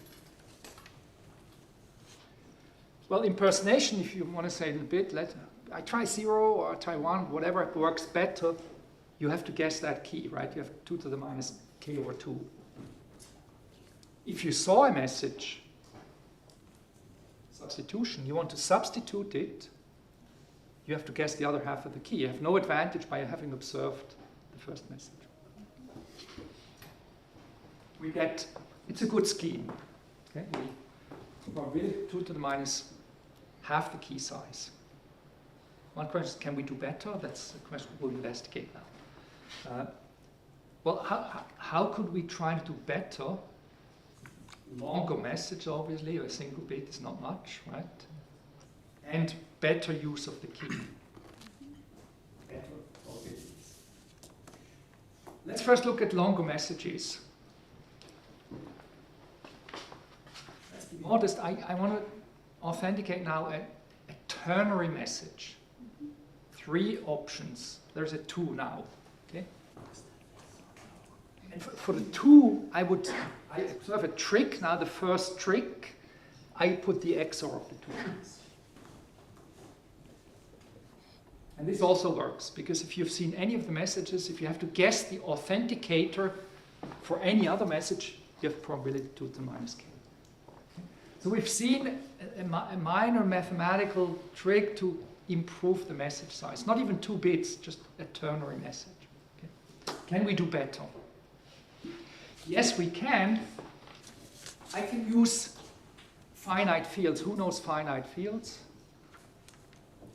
Not so many people. Who knows what is a field?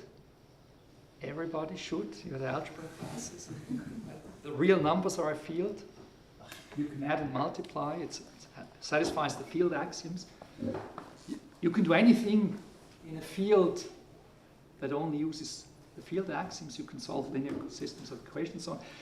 So let's suppose we have a field with this many elements. I'm not discussing how you would construct such fields. They exist. they use them irreducible polynomials over the binary field and so on. Let's not discuss it. We interpret k over 2-bit strings as elements of this field. And we define the ciphertext and the message also. So the message is now not only a bit or a little bit more than a bit, it's k over 2 bits. We've exponentiated the message space we can deal with. So the message is now k over 2 bits. And the formula that we use to compute the ciphertext is simply m times k. There's multiplication in the field plus k0. We take one, multiply the message by one key half, and the other key half is added. Why is this good? Sorry. It turns out we get the same probabilities here.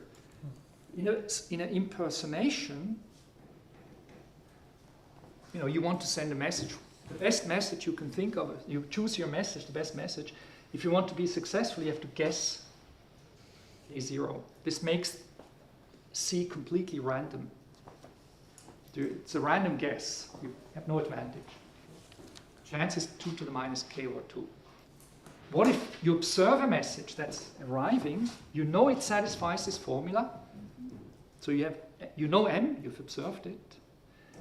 It gives you an equation about k1 and k0, relating k1 and k0. A lot of information about k1 and k0 you get, namely, they satisfy this equation. Why doesn't it help? Because if you now try to substitute it by another message, m prime, that has to satisfy another such equation. And the two equations together would determine the key. It's a system of linear equations you can solve. And hence, you need to know you only got k over 2 bits here, and the ability to cheat, to send another message, would mean to guess the other half of the bits. So the cheating probability is also 2 to the minus k. Good scheme. And the question is, can we do better? Can we lower the cheating probability? And we send longer messages. Basically, the answer to this would be no, and we prove it.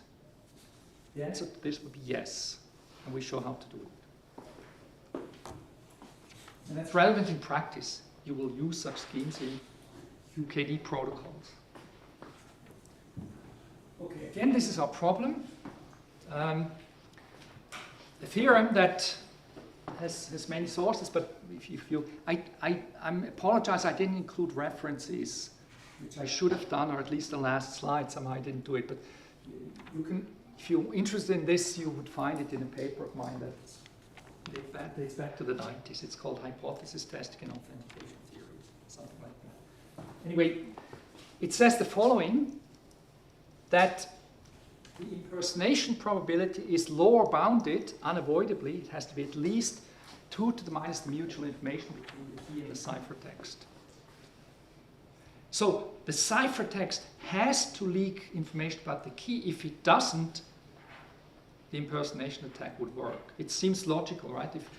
If there is no information contained in the ciphertext about the key, if the key is not even used in producing the ciphertext, anybody can cheat. You just send the ciphertext that works, right? Okay. The substitution probability is lower bounded by the entropy, 2 to the minus the entropy of the key given the ciphertext. This means that after observing the ciphertext, you must still have uncertainty about the key from the answerless viewpoint. A lot of uncertainty. Okay. Makes sense, because one strategy the adversary could do is, I want to have to substitute.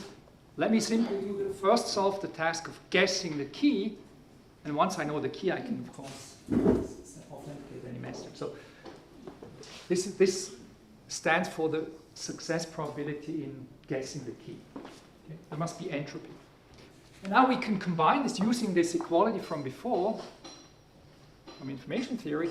You can take the product, and you realize the product of the two cheating probabilities is 2 to the minus the entropy of the key.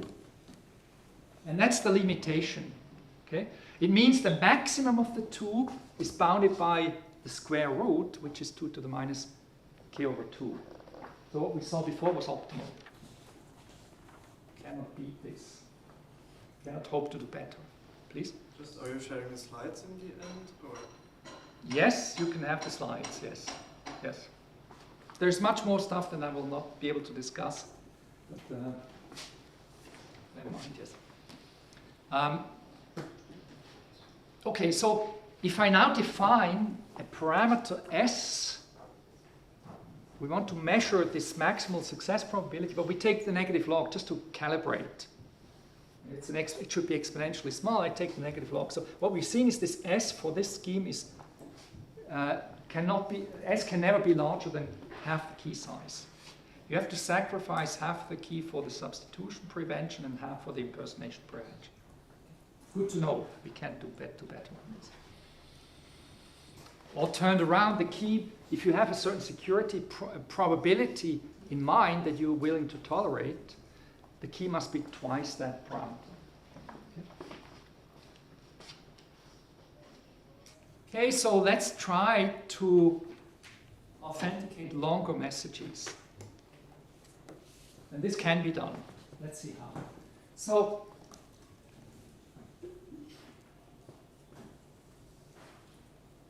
I have a long message, maybe very long, and I understand it as a sequence of blocks of n bits. I cut it into blocks of n bits, and I interpret the elements as elements of a field, of an n-bit field, a field with 2 to the n elements, finite field.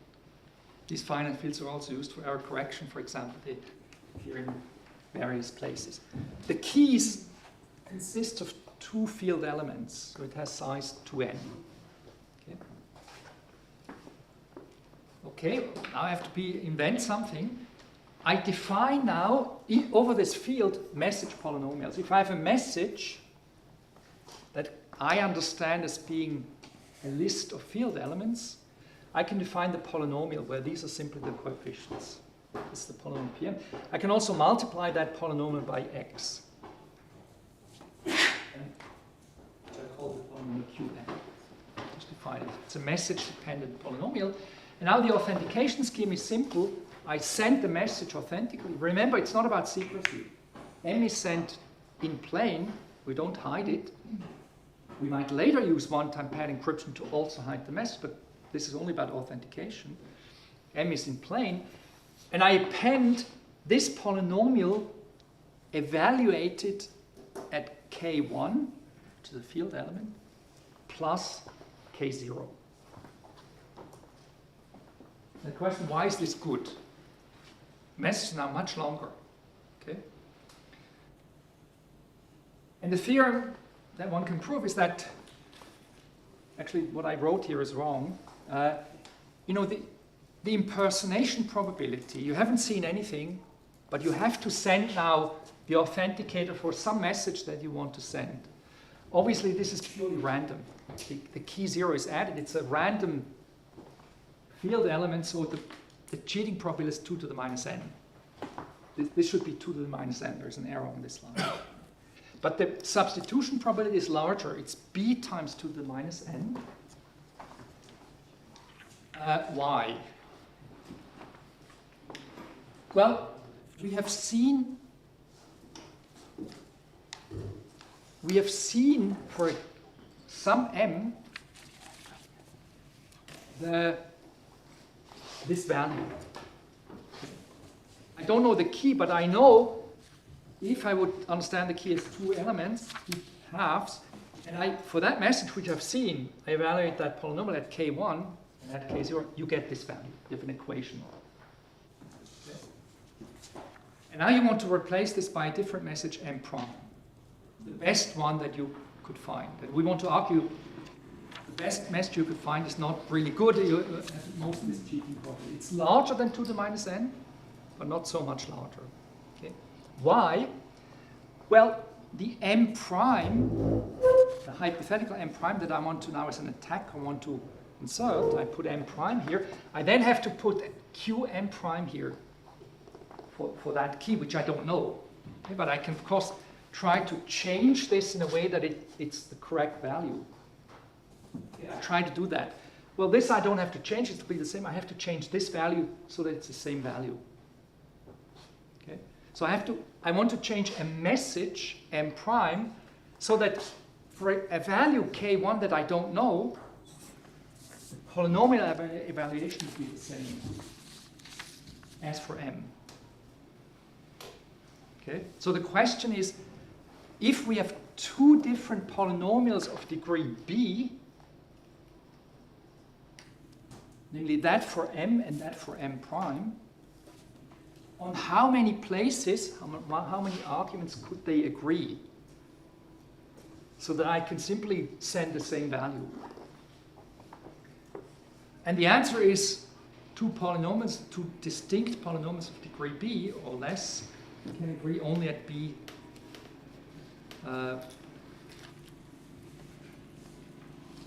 locations. B minus b plus 1 location. I should say polynomials are of degree, they are of degree b. Right, so again, two polynomials of degree b can agree at most b locations. Why?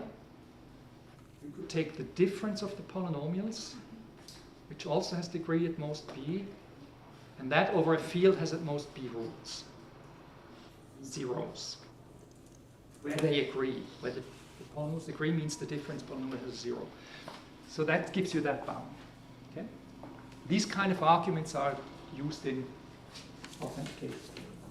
So we've managed to authenticate long messages. There's a trade-off now between these parameters, how long a message can we authenticate, how much key we use, and the security that we achieve. The question is, what is that trade-off? And what we've seen is that the security has dropped, right? We have minus log, somehow this b comes in. It becomes slightly less. The longer the message, the less security we get. The longer the message, the larger b, the larger the cheating probability. Only logarithmic, but it counts, right? It reduces security. And the question is, can we do better? And I want to show how. If you're interested in this part, this is a paper I had in, I think, 2013. It's called about authentication using synchronization. And it allows us to do better. And this is what you should actually be using probably in a practical scheme. Okay, so we want to do better than this. And this is how. Okay, again, this is our goal. We have a message polynomial. I do the following. I now talk for a while about a different goal, which is also a good goal that one should have in mind. I'm not starting with a key. I'm starting with the idea that I can send a short message authentically. We have a Zoom link. I can read a few digits to you. You know it's me speaking. But I send you a very long message by mail insecurely, and you should then be able to verify that it's correct. Okay, that's the idea. How do we do it? I get back to the key question, how we improve the result from before. How do we do this? Here is a way to do it. We again use the message polynomial. And the scheme works as following. I call it authentication amplification. Because I amplify the amount of information you can send authentically. If you have the ability to send t bits authentically, this construction constructs a channel that allows to send many more bits authentically. Authentication amplification. Okay. How do we do it? We have a message. The message polynomial is defined. What I send is I pick a random element in the field. Again, it's n-bit blocks, right? The same as before. I send r and the evaluation of r at this polynomial of the message. This I send authentically. And of course, the receiver checks this. I receive a message, a very long message, insecurely, could have come from anyone. Let me check it and you compute this, and if it matches, you accept. Otherwise, you reject. Why is it secure? Well, here's so the claim is impersonation probability is 2 to the minus n.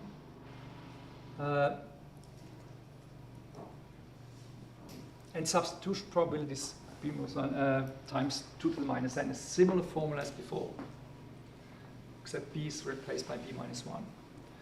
Why is that so? Here is the proof. It sounds a bit similar as before, but it's not exactly the same proof. For any two messages m and m prime, the probability that at a random point, r is chosen randomly, that they would agree is bounded by b minus 1 over field size, 2 to the n. Because this difference polynomial, here should be r, has at most b minus 1 zeros.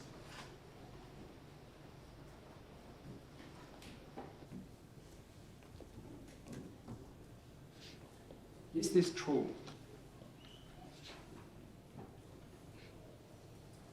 Here, you can attack this scheme that I explained.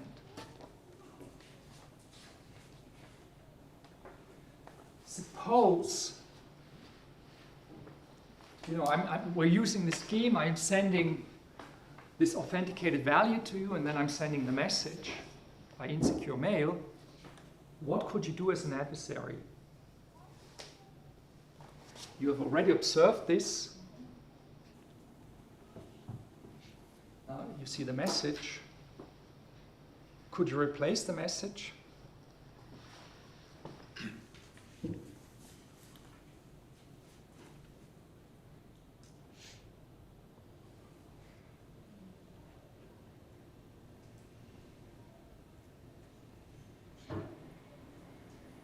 Yes, you could.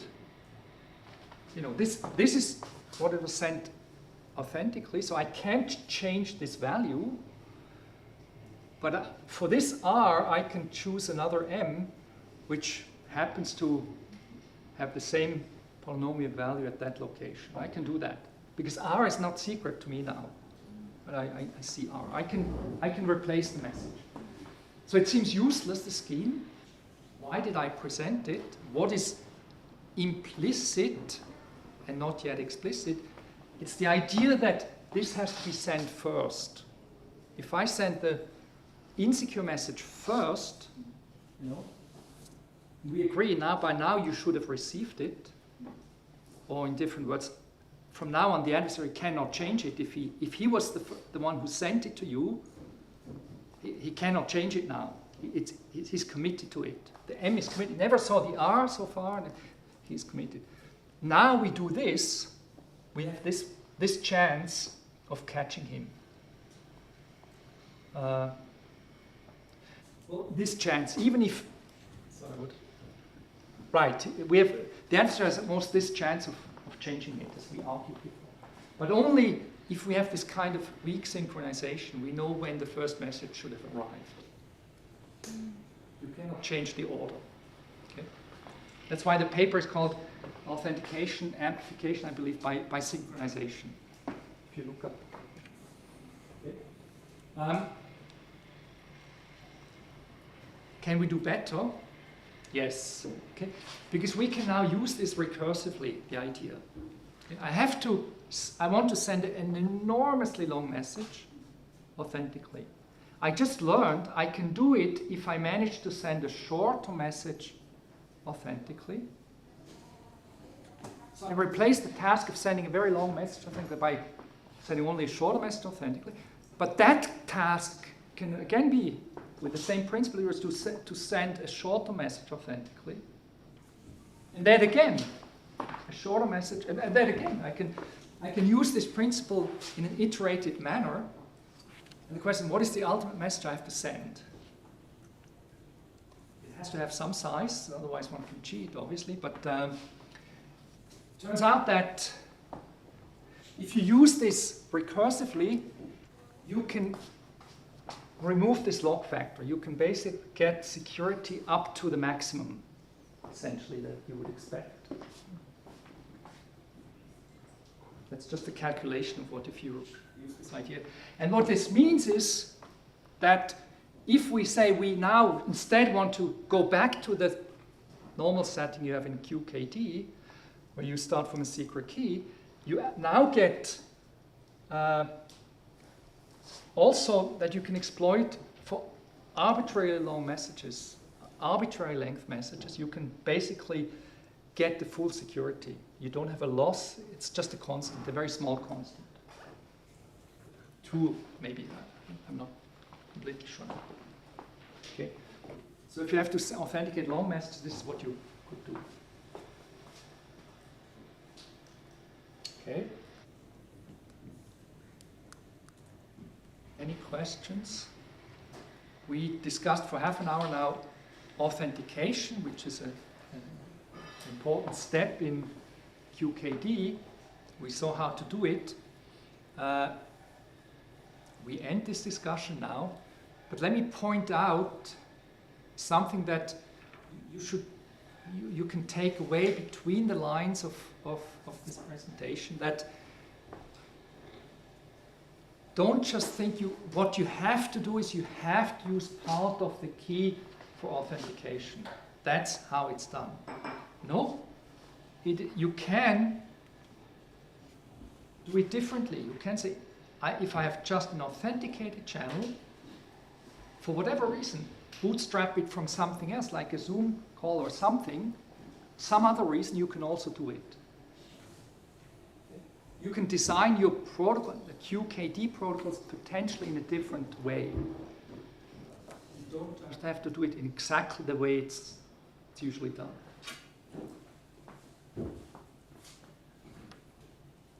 Okay, I move on. I recall this first slide.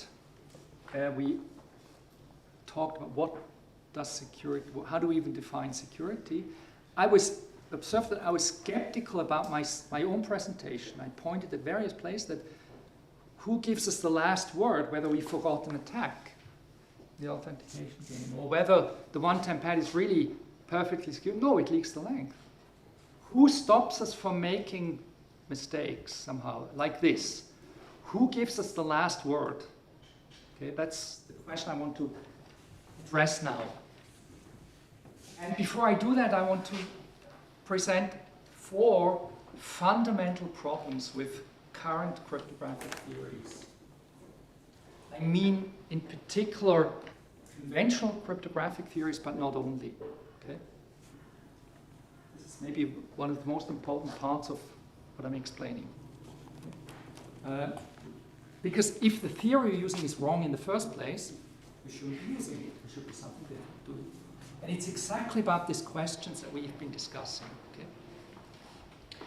After pointing out the problems, I will sketch a new approach, but I will not give a full treatment because it's not done. Renat and I are still discussing how to do it. But I will give you a glimpse at how it could be done. And this has been bothering me since in the past 20 years, but more so in the past 10 years and so on. What is a theory that has no objections in some sense, that is just right? And for that, I have to show you the objections against conventional theories, what is wrong. And there are many objections, fundamental ones. You cannot just push them away. The first is that the real-world semantics of a security definition is unclear. We've seen that. Perfect secrecy of the one-time pad. What does that mean? Oh, the length could leak. Yeah, we have to think about that. Who tells us? Okay, somebody should be there and say, you made a definition. Do you realize that it means that the length leaks? And not just an afterthought of someone after some time say, oh, be careful. But it's much worse, of course, in normal cryptographic definitions. By the way, same applies to QKD pre-2005, right? It sounded very strong, the definition, but it was just not good enough. It wasn't clearly named. The second objection is that security definitions are way too complex. There are lots of unnecessary artifacts involved which are completely unnecessary. Completely unnecessary. Although the community, the normal classical crypto community, would not agree at this point. They would say, of course, we do this all the time, it's necessary. And so I'll explain a little bit. Okay? I give you, for this purpose, I give you an example of a definition that you would see in the classical cryptographic literature, which you might not have been exposed to. So don't pay close attention to this. This is about computational security. Okay? But what I'm saying is not only about computational security, but this would be a definition. Public key crypto system, it's very important, primitive, used everywhere. You know, what is it? First of all, it's a triple of algorithms. Note, algorithms. What is an algorithm?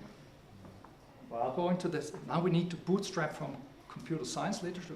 The algorithm is run on a Turing machine, on some machine model. It's a Turing machine and so on. These are polynomial time adversaries, polynomial time Turing machines. How much time? Polynomial. It's asymptotic. You cannot talk about something concrete. It's all asymptotic. Is it necessary? It isn't, but that's how it is. You would generate a key, you would encrypt, you would decrypt. Let's not discuss it.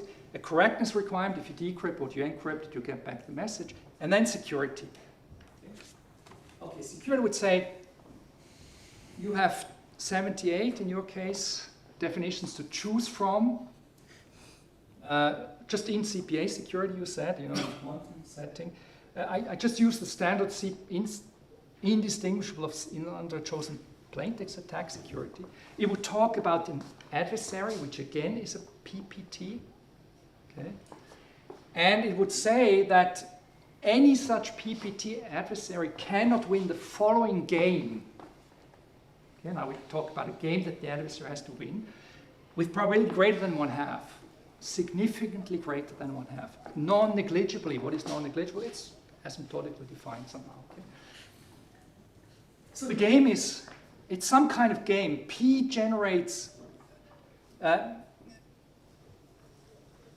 public key is generated using the correct procedure. Then A generates 2 messages of the same length. Then the challenger, the game, would flip a coin and hand back to the adversary the encryption of one of the 2 messages and ask which message that you gave me did I encrypt. And now we see whether the adversary is better than 50%, which is easy, of course, flip a coin, but better than 50% chance. And then we'd say it's secure if that's the case. What the hell does this mean? So 2 questions arise immediately to see this. What does this definition mean? And which of the 27 other definitions could I also have chosen? Is that maybe adequate in my application? Where can I use this? In which application is it good enough? And where is it not good enough? Who tells me? No clue.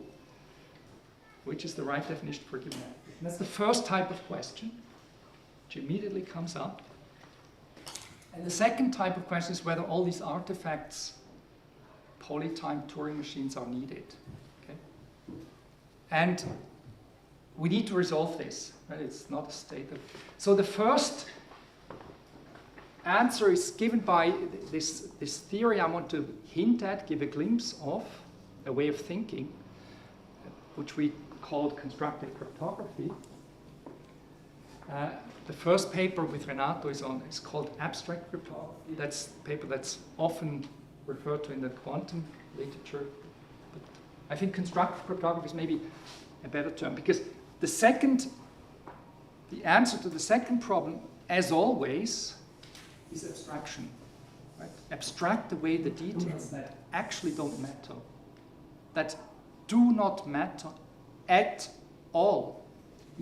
Absolutely no way, 0, 0, 0 do they matter. Why are they in these definitions then? Because we don't know how to do better, but they're absolutely unnecessary. Abstraction allows you to do that. It must be an abstract theory. We call the first paper abstract cryptography, but I think a better term that than is constructive cryptography, because the constructive aspect is more important than you should always use abstraction. You should never describe something at a detailed level if it can be described abstractly. And I try to explain a little bit what such a theory could look like. Okay, so far I've discussed two fundamental problems of existing theories. Okay? It's not enough. The real shocking, the more fundamental problems still come. Okay? So one we've seen. We have no clue what the theorems mean because there can be dramatic errors if you use theorems. UKD being the example that I mentioned at the beginning. Right?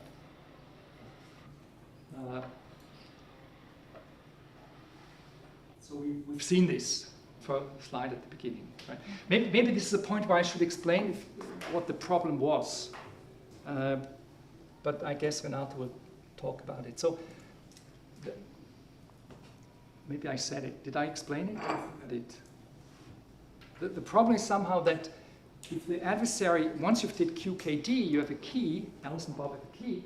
If you would lock it in a safe and never open the safe, and you would ask, can the adversary find out something about the key? The answer is provably no. From the adversary's viewpoint, no matter what he now does with his infinite quantum equipment and so on, whatever he would do, he would get essentially no information about the key. Very strong statement, okay? But not good enough. Because the adversary could, after the one-time pad is being used, use the ciphertext transmitted in the one-time pad to design the measurement of his quantum state, and then he would get out something that gives him information about that message. That this is true was shown in this paper. And how to fix it was done in Renato's thesis. How to do it right. Okay, so again, going back, we have dramatic problems in understanding what such theorems mean, and we might not even be able to use them. This is a state of affairs that's completely unacceptable. Okay, we need something else. Okay? And now comes maybe the most fundamental problem with current cryptographic theories, and this sounds a bit surprising, and maybe new to even to Renato, I'm not sure. If you start doing cryptography, if you listen to a course on cryptography, also on QKD, the first thing you would say, there is an adversary who has capabilities, right? And we want to prevent that adversaries of knowing the key or cheating in the authentication or something like that. Okay. But now, philosophically, if you introduce this idea of an adversary, the concept, if that's part of your theorem, no adversary can blah, blah. Obviously, what you now prove from now on in your entire theory only holds for that definition of an adversary. Okay? Now, if you make the assumption quantum physics is correct, the current understanding of physics is correct, and I assume only that the adversary is subject to the laws of physics and nothing else, you're in good shape, right? Because you only assume that. But if you do conventional cryptography, you have to say what this adversary is. And we saw what the adversary is. It's a polynomial time Turing machine. It's an algorithm. It's something. You name it. Okay?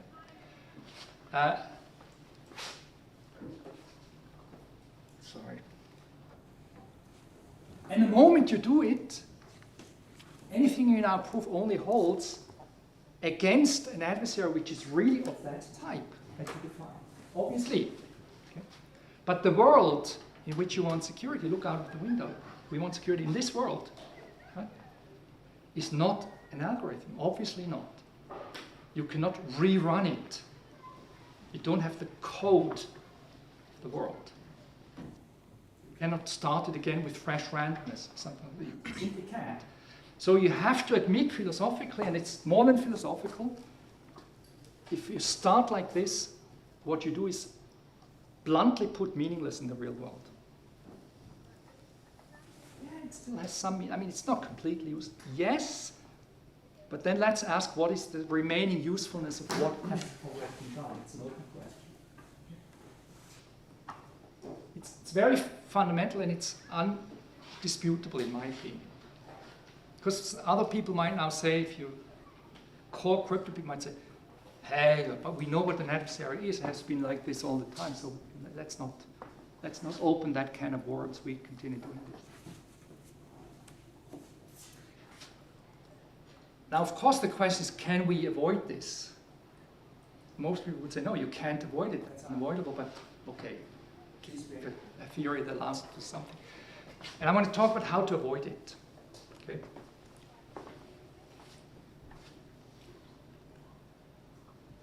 So here comes this idea that we think in terms of constructions, not schemes. Okay? Constructions. You've seen it many times. I've prepared the grounds, but so we have some resources, could be a key, a channel, or something, but the principle applies to any constructive discipline. Not just cryptography, software design. You know, the idea is you have some resources that you're given and you apply a construction and you get something better. Here are lots of examples. You construct a machine from the parts that satisfy certain specifications, right? You bake a cake, you have the ingredients, you have a recipe what to do with the ingredients, you get the outcome, the cake. It's a universal principle. How can you even do something not in this mindset, one could ask? It's a completely obvious mindset. And the idea is now to use this mindset. Okay? So a construction step is we have some resources. I will change terminology and not call them resources, maybe later, but we apply a construction step and we claim as a theorem now that this satisfies the specification. I've included this symbol here. It means this object satisfies this specification. We have an insecure channel, we have a small message authenticated channel, we construct a long message authenticated channel.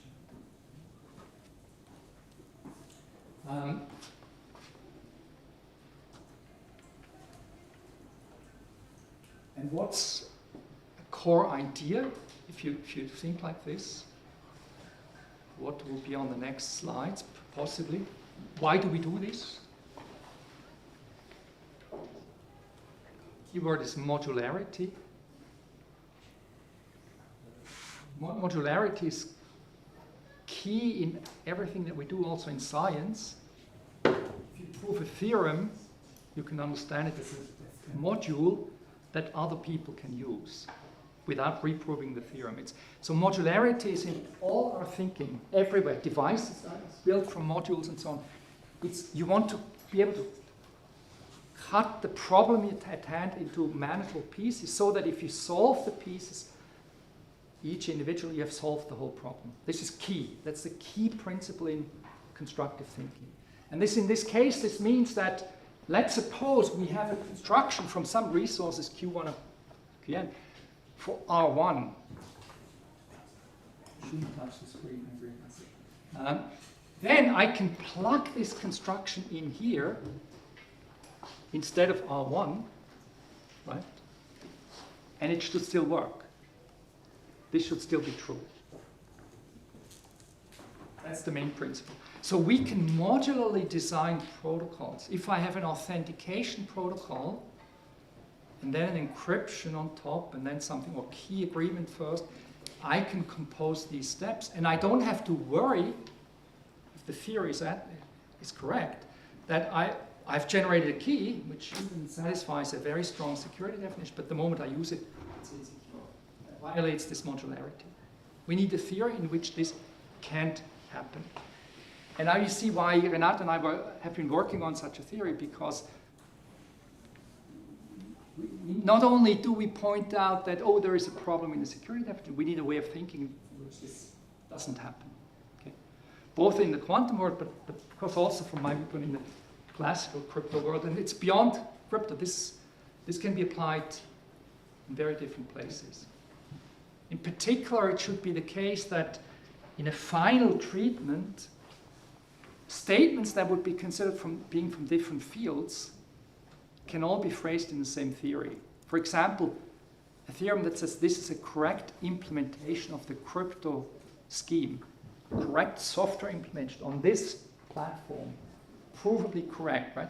This should be a theorem in the same theory as the encryption scheme achieves this. It shouldn't be that you have to switch theories and say, yeah, they talk about this, but now we are in this. It should all be in the same theory. It should all be composable. And that's the idea that this would be the case. Why is it that QKD has composable security, but information theoretic, other protocols which have information theoretic security may not be, or does it depend? Well, they do. They do. So if I had proved to you, which I didn't, that indeed the scheme I proposed, for example, constructs an authenticated channel for a long message from one for a short message and an insecure channel, if I had proven that statement, and note that for that purpose I first would have had to make a definition of that statement, which I didn't. I might get to it now, but then it would be composable. But the current state of what I presented is, and it would be true, okay, so you don't have to worry about that part. But what I've presented so far was not composable. It was a good story, attacks don't work, and so on, but it wasn't the story that you can use it. Because you can naively say, that's good enough, right? I can use it. And in this case, it would be true, in this case, but in other cases, it might not.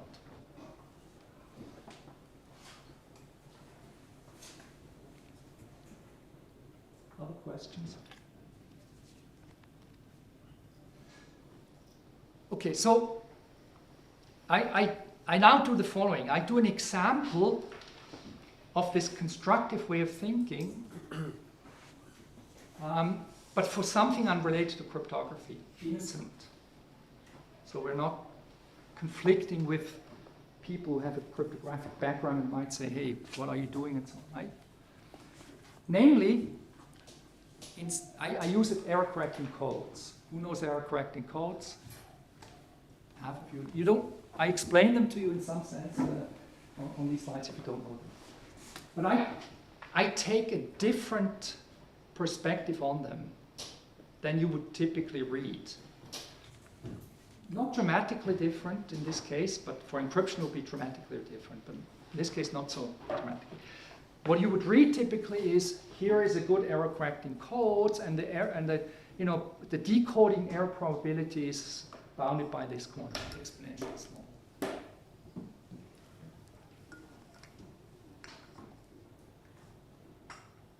Now you could ask,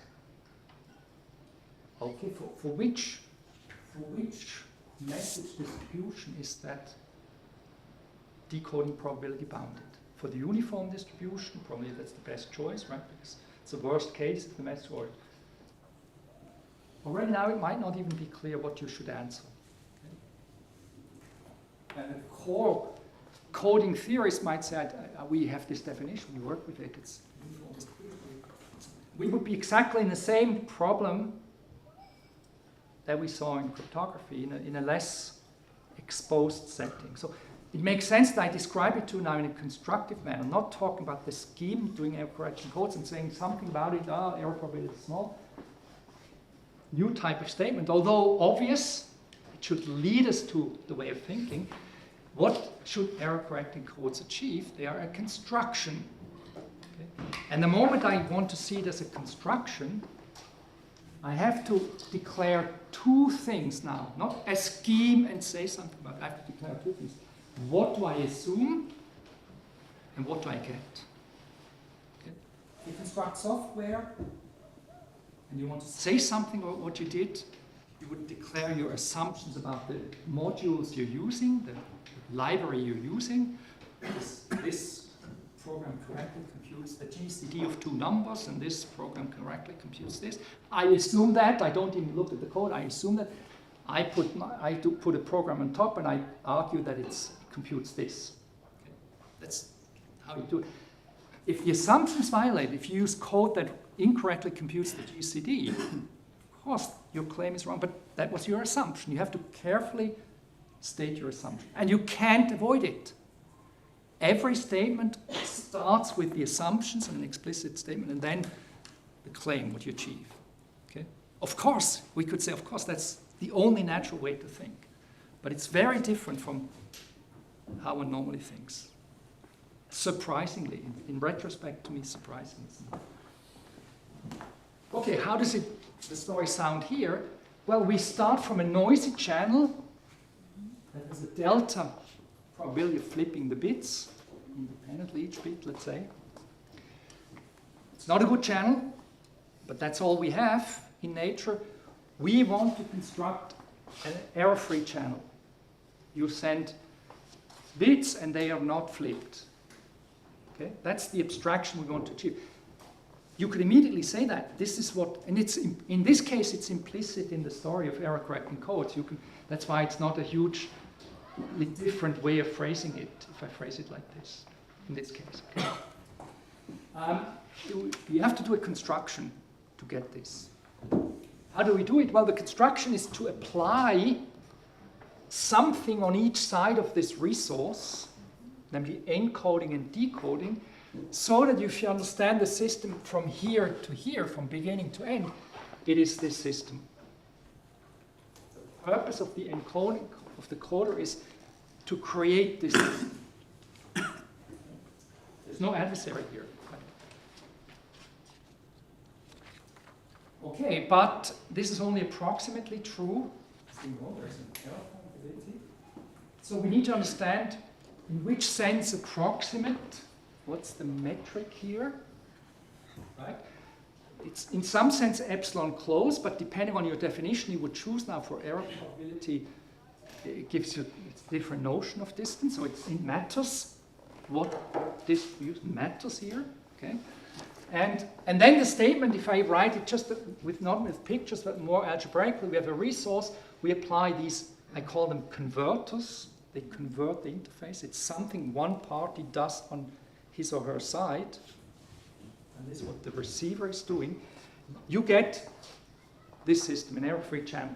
Obviously, for fewer bits, n has to be larger than the number of bits you can transmit reliably, but that's okay. I can now say, I write it differently. I say, this specification of the object I actually have, of the real object I construct, is contained in this specification. I slightly changed the language. It's contained in the epsilon approximation of this ideal object. If I write it again differently, in the constructive way of thinking, I would say, from this resource, using this method, this scheme, whatever, you get this resource. And of course, what we want is, we want composition that if you have constructed this, the lower layers on the internet that take care of error correction, then the computer science guys get in where the electrical engineers took care of error correction codes, and now the computer science comes out, I have a reliable connection, I built something on top. Of course, it should be the case that this composes and works, and it would be hard to imagine why it shouldn't. Yes, you can now transmit bits, and that's all that was assumed for the next layer. You can transmit bits reliably. You can now build the abstraction of a connection. You can have internet layers, and so on. That works. Should be understood this way. Now, we didn't do crypto at this point. We just... let me skip this slide. Let me do examples. I still have half an hour to go. I still have to cover not only, as might appear, philosophical parts, although they're not meant to be philosophical, they're meant to be real. But I still have to treat an important tool for quantum key distribution, which is privacy amplification. And I will. I'm on the way to doing it. But I phrase it somewhat differently. Okay? So let's do an example of a construction. We've seen one example, error correcting codes. Then we had two interfaces. Right? Now I start more simply. I start with one interface. Let's suppose I have something called a source. It's just a random variable. And the idea is I know a specification of the object. Specification means a property of its distribution. For example, just a property that's often considered as mean entropy. Who has heard about mean entropy? We'll see it in a little while. It's some condition. The idea here is, all we know is that this random variable satisfies a certain specification. We don't know which exactly, but only some specification is satisfied. And still we wanted to use something useful with it. Okay? We have a channel that makes errors. We have no clue where the errors are, but not too many. So still, no matter where they appear, we have a method that works, right? That's the mindset. It should be as weak an assumption as possible, and then as strong a guarantee as possible. Okay, so what could we do? We could try to get from something non-uniform to get something uniform, right? Key, for example. So unfortunately, if you don't know much about the distribution, you can't do it. You cannot apply a function that makes this uniform. But if you had an additional independent value called a seed in the context of extractors of k bits, you can do the following. You can apply a construction. Observe, by the way, the two colors. This is a method, a scheme, and these are the assumptions, the resources. You can apply an extractor, and you get something that's hopefully uniform. No matter which element in the specification you have, which distribution that satisfies the mean entropy condition. So we want to get that we actually get uniform n bits, and n is larger than k.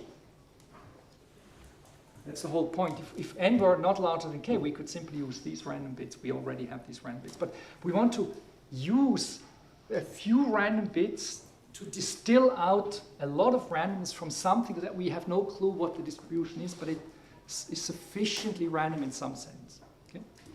So we can do this. Obviously, this will not exactly be true as before, but it will be closely true. So we get something that is an epsilon approximation of a uniform string.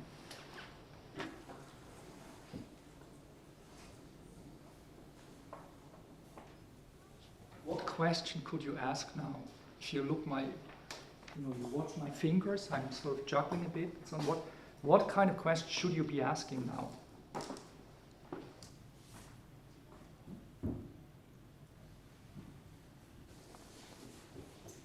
It's not obvious, apparently, and I understand why, but... The construction should still work if you change the source, maybe?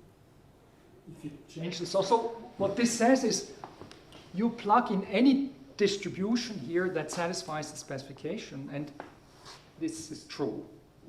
So changing it in the sense it's for every choice, that's okay. No, but what you should maybe ask, and maybe you know or you think you know, is what do I mean by this epsilon relaxation? How is it defined? Okay.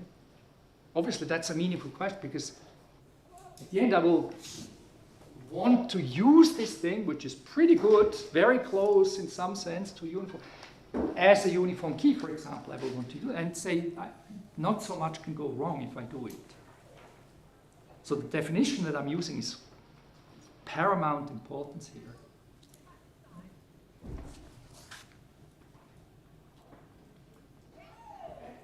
And more so, here it's the answer will be simple, and if you know it, it will be statistical distance from uniform. Okay, maybe not surprising, but you can ask, where does this statistical distance fall from? Why that distance and not another distance? We could also say the entropy has to be epsilon close to maximal. That's what an information theorist would literally write here, but it's the wrong definition. But the question becomes more pressing if this object, the purple object, is not just a random variable, if it is actually a system, an interactive system one can play with. Then the question is more obvious that you have to have an answer to this. And I might have time to say a bit about this later. Otherwise, I cannot explain everything. But okay, so we have extractors, but now comes, and this is simply how it would be, how it would be written, right? I would say, I have the source and this UK, and apply the extractor, and this I get something. If you write it algebraically, not in. Now we want to do an important step in QKD, which is, we will do this. This happens as a last step in key distribution. It's called privacy amplification, right? But privacy amplification has to satisfy a much stronger requirement, namely, this value is not local to the person extracting the key. This is communicated publicly, authentically but publicly, to the other party. How you extract. So it's public randomness. Much more demanding now to try to do something. Stronger requirement. We have now two parties. The adversary sitting on this side, where we assume the adversary, basically in QKD context, this S, which is a distribution that's not uniform, far from uniform, but also has enough entropy. This is what you would get out of an intermediate step of QKD, right? You get something where you know the adversary doesn't know everything. There's some uncertainty left for the adversary.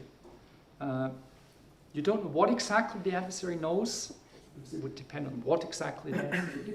But no matter what the adversary did, it satisfies that specification.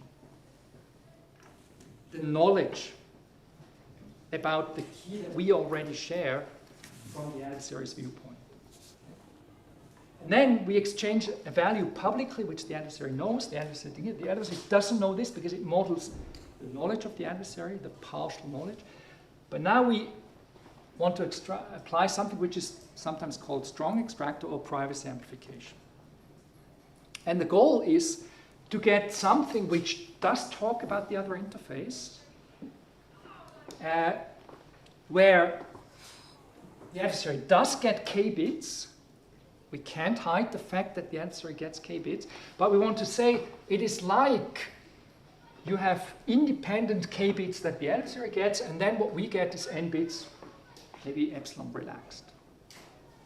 This is what we might hope to get. Okay. Turns out we don't get this, written like this. We don't get it. We get something weaker. We get the pair n bits and k bits for the adversary jointly epsilon relaxed. So they're not independent anymore. Okay? Not surprising. But of course, if we now want to use this methodology to write things, we need to know what should we be writing, and not just independent statements somewhere that you informally link. There was an argument of privacy amplification to work. You should understand what you're doing. Okay? And of course, this is would have been a stronger specification than this, because this would have said they are actually independent. But this is not entirely uniform. All right. So now I think I do it pretty quickly. I discuss how privacy amplification works. The goal should be clear now. I apologize because I took these slides from lecture notes that I have. So I didn't do extra slides, so it looks a bit like this. For a few slides it looks a bit like this, but I explain, okay? Again, just to remind us, the purpose of privacy amplification is something like this. Alice and Bob share a long string after the QKD process, but unfortunately Eve still knows a lot about the key, okay? A large amount. And even worse, what the adversary knows, we don't know. Okay? So you could imagine the following, detaching it from QKD, just phrasing it classical. Let's suppose you and I, we have a random string, completely random, but we allow the adversary to obtain information about the string without us knowing. For example, we give it to a trusted party, and the adversary can now ask, it's 1,000 bits, let's say random bits, and we allow the adversary to get information about these 1,000 bits. Okay? What could we allow the adversary to get? We don't know what he's asking. He's asking to this trusted party that doesn't tell us what the adversary asks to get. You could ask for bits, right? You could ask let's say 800 bits. The adversary would allow to ask 800 bits. We have no clue which ones he asked. Or even worse, he could ask for the outcome of any function mapping 1,000 bits to 800 bits. Gives a lot of freedom to the adversary to ask for anything, basically. Okay? Our goal in privacy amplification is to say we don't have to care what the adversary knows, what he asked. We still want to extract the remaining 200 bits, although we have no clue where they are. Sounds pretty ambitious, but we can actually do it. Okay? Privacy amplification does exactly that. We don't need to know what the adversary knows. We have to sacrifice a bit, because imagine the adversary would tell us, I actually chose the first 800 bits. Thank you, adversary, for telling us. Then we would, if we believe him, we would use the remaining 200 bits. More we can't, right? You have to sacrifice just a little bit. So we distill 180 bits, but those are really essentially uniform. Okay? And the adversary's information decreases exponentially in how much we sacrifice. How can this be done? This is not needed. So we do this by, for example, by universal hashing. The universal hash function is a function from A to B, which has it's a class of functions, so that for any distinct arguments for a random function in the class, the probability that the function values would agree is at most 1 over the domain size, the range size. It's a property of... On the next slide, this is a construction of how you can do it. Again, finite fields come in. So here the idea would be, so we want to have a function that maps n bits to r bits in a way that for any 2 arguments, if you pick a function randomly from the class, the probability that they collide is 2 to the minus r. And you can do this again by using finite fields. The choice of the function is an element of the field. This would be a random choice. This is the argument, and all I do is I multiply in the field and drop whatever is not needed, cut off the remaining bits, and get r bits. And it's not difficult to show that this function has this property. Let me not do the proof. Very interesting. Okay. But now we're going to use it.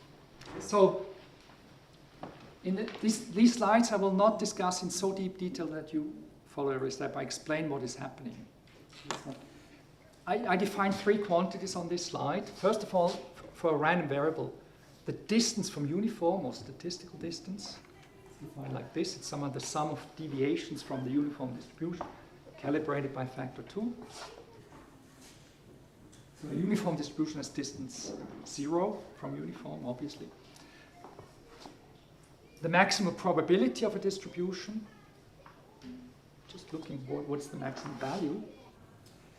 The negative log of this is mean entropy. That's why people talk about mean entropy. It's simply the maximum probability they talk about. It's a very local property. So you don't care about all other values, just the maximum probability. And this is a more refined notion. It's the collision probability. The probability that if you pick twice from that distribution independently, that you get the same value. It's a sum of the squares of the probabilities. And then if we have these definitions, we can prove 2 lemmas. By the way, the negative log, this is explained here, the negative log of this quantity is called the Rényi entropy. You ever heard about Rényi entropy? And then there are 2 lemmas that are easy to prove. In fact, in the lecture notes, the left is exercises. So, namely that the maximum probability is larger than the collision probability, and it's bounded like this. And the more interesting is that a relation between the collision probability and the distance from uniform is bounded by this formula.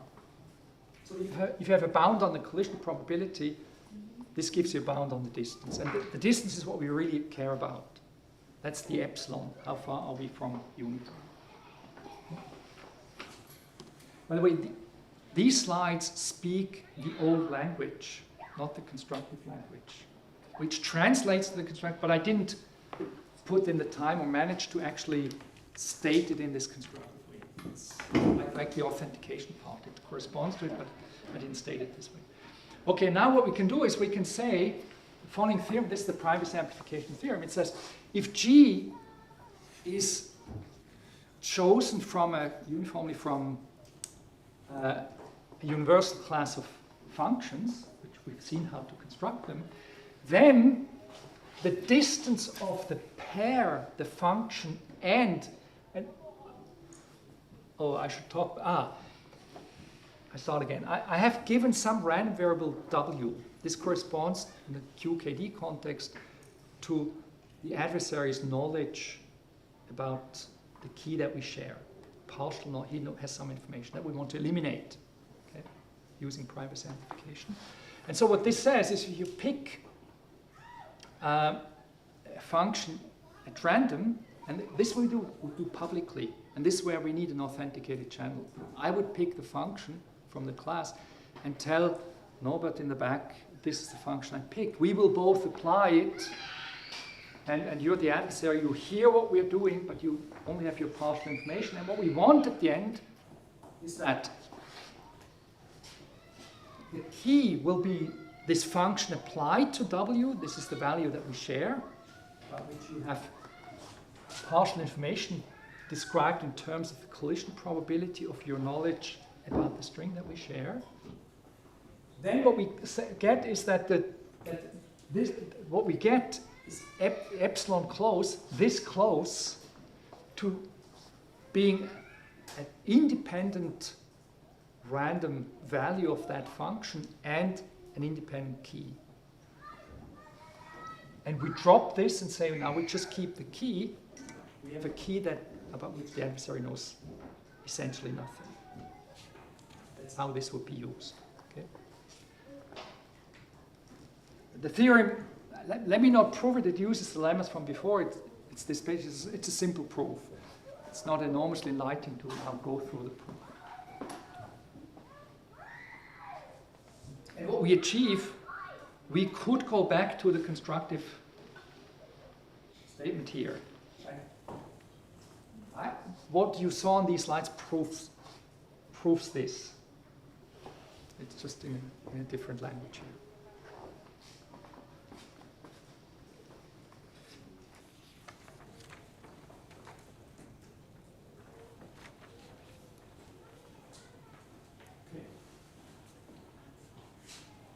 For example, you could reuse this random value that we exchange, you could reuse it.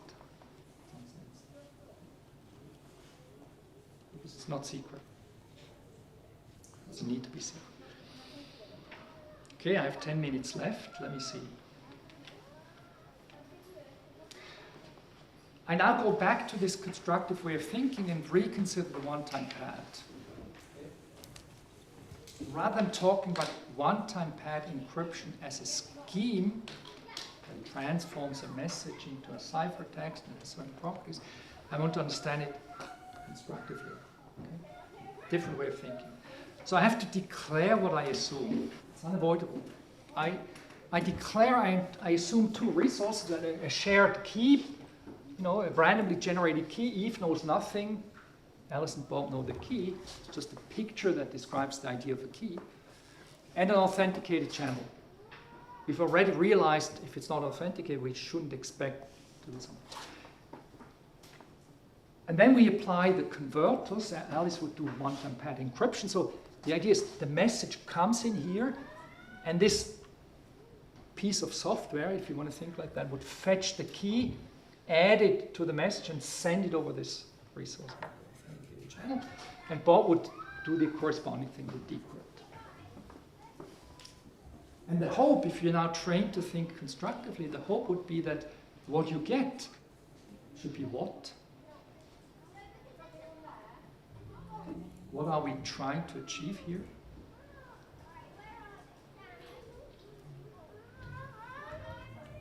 probably secure. A secure channel, and hopefully proved so, yes, a secure channel. So let me draw a secure channel. It's a channel where Alice can input the message, Eve gets nothing, and Bob gets the message. This is what we hope, in fact, in the back of our minds, believe we get if we use one-time paper. We anyway think intuitively, right? At the end of the day, if you think modularly, you use encryption and then you attach an application to it that underlying uses the encryption and so on. Anyway, you think this is what you have in mind. It's like a secure channel. Okay? But it isn't, of course, because here, if you look at this system, it's not the same system as this. The problem is not like in error correcting codes that you have to deviate by epsilon. It's not exactly. The problem is worse. This system is completely different from this system. Namely, here you get nothing.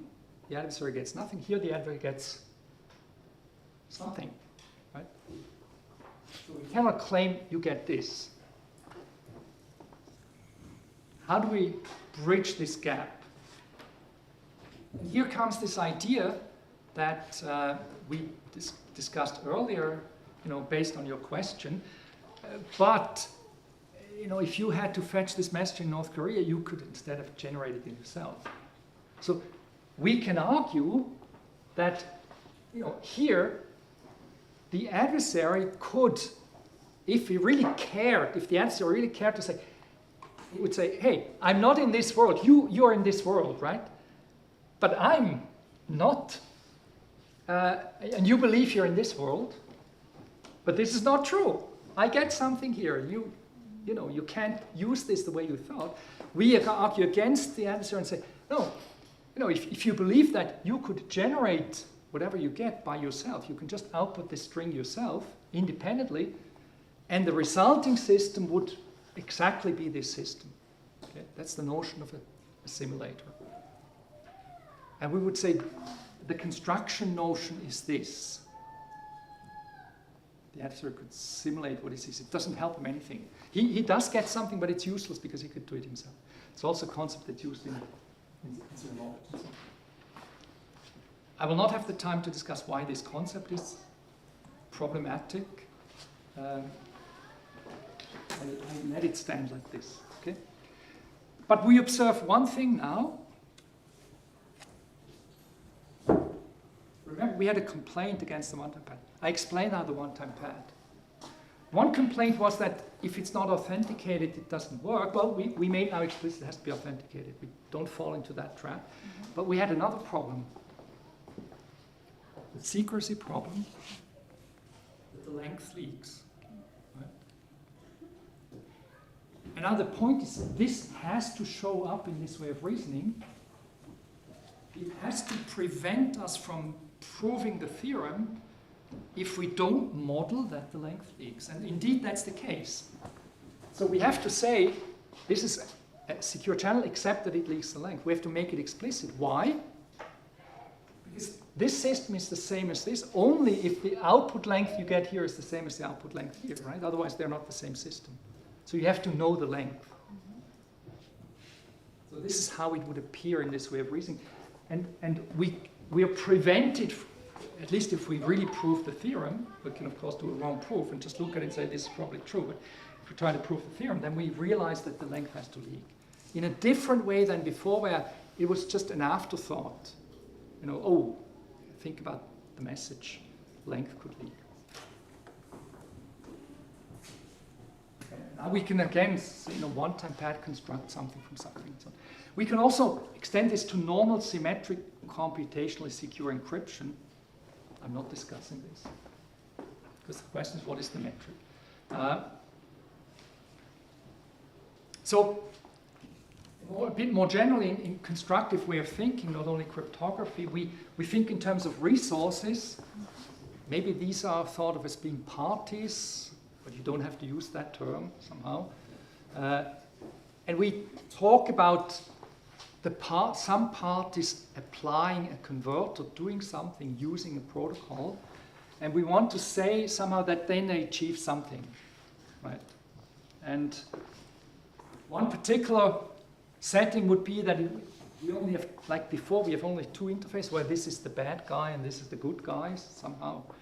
And only this guy applies a converter, and we might say this is contained in some specification, this type of statement we made before. But now it's phrased more abstractly. It's not cryptography, it's not randomness, it's phrased very generally. And actually, this notion of a specification being at least a specific, stronger than another specification, is a general order relation. It doesn't necessarily have to be a subset relation. Okay, now we have the construction notion. It's defined like this. Right? And we can now prove the following lemma, which is not difficult to prove, namely that constructions compose. If you construct S from R using pi, and somebody else has written a paper about how to construct T from S using pi prime, you can compose the two papers and say, if I use both schemes in the right way, I can directly get T from R. Of course you want this, of course, but it wasn't true.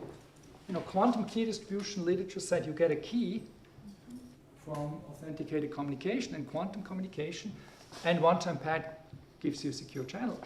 But there was a mismatch. It wasn't the same object. The notion of the error wasn't even defined. There was something locally defined in that paper and true within that paper, and this is locally one-time pad. You know, we can analyze it, it's secure, and it didn't compose. It was in different theories in a sense. It was not. It has to be in the same framework. And the proof is a triviality, of course. If you would look at cryptographic literatures that talks about composition or universal composition, you would see enormously difficult theorems proved over many pages where there is a composition theorem. This, if you think abstractly, this is all it should be. It's just playing with the unnecessary artifacts that were introduced, and then it becomes a lengthy proof, but that's not needed. Okay, I'm close to the end. I only say a few words about how one could continue from here. We would try to be even more abstract. Okay, we would say we have the set of all specifications of the world, in some sense, and they form a lattice. First of all, there's a partial order. Something can be more specific, give us more information about the world than something else. Two other things might be incomparable. You know, if I know the weather here is sunny and the weather in New York is this, then neither of the statements gives me much information about the other. They're two separate statements. But if I say it's sunny here, it would imply that it's not raining here, for example. That would be a statement that's more, one statement implies the other. There's more than a post-set structure, it's a lattice structure. There are neat and joint. Several specifications together can be understood as a single specification, not just as a list of specifications and so on. And then you argue in such an abstract way of thinking. You have homomorphisms that preserve the order relation. You have constructions, and so on. And the general idea would somehow be that the goal is to prove statements constructing something from something, QKD being an example. There are many other examples. And then you have rewriting rules that allow you to automatically derive new statements. For example, you would want to be the case, this is an axiom in the theory that your concrete instantiation would have to satisfy, that if you relax R by something, by epsilon, you say, I don't have R, I have an epsilon relaxation of R, it should be naturally the case that you get, no, that you don't get S, but you get the epsilon relaxation of S. That should be true at an abstract level. Okay? And things like this, rules like this you would apply. And then at some point you can really do formal proofs because you have simple steps that you would do. That's the goal. Okay? One part that I could now discuss, but I didn't, and I only maybe show the first slide of it, is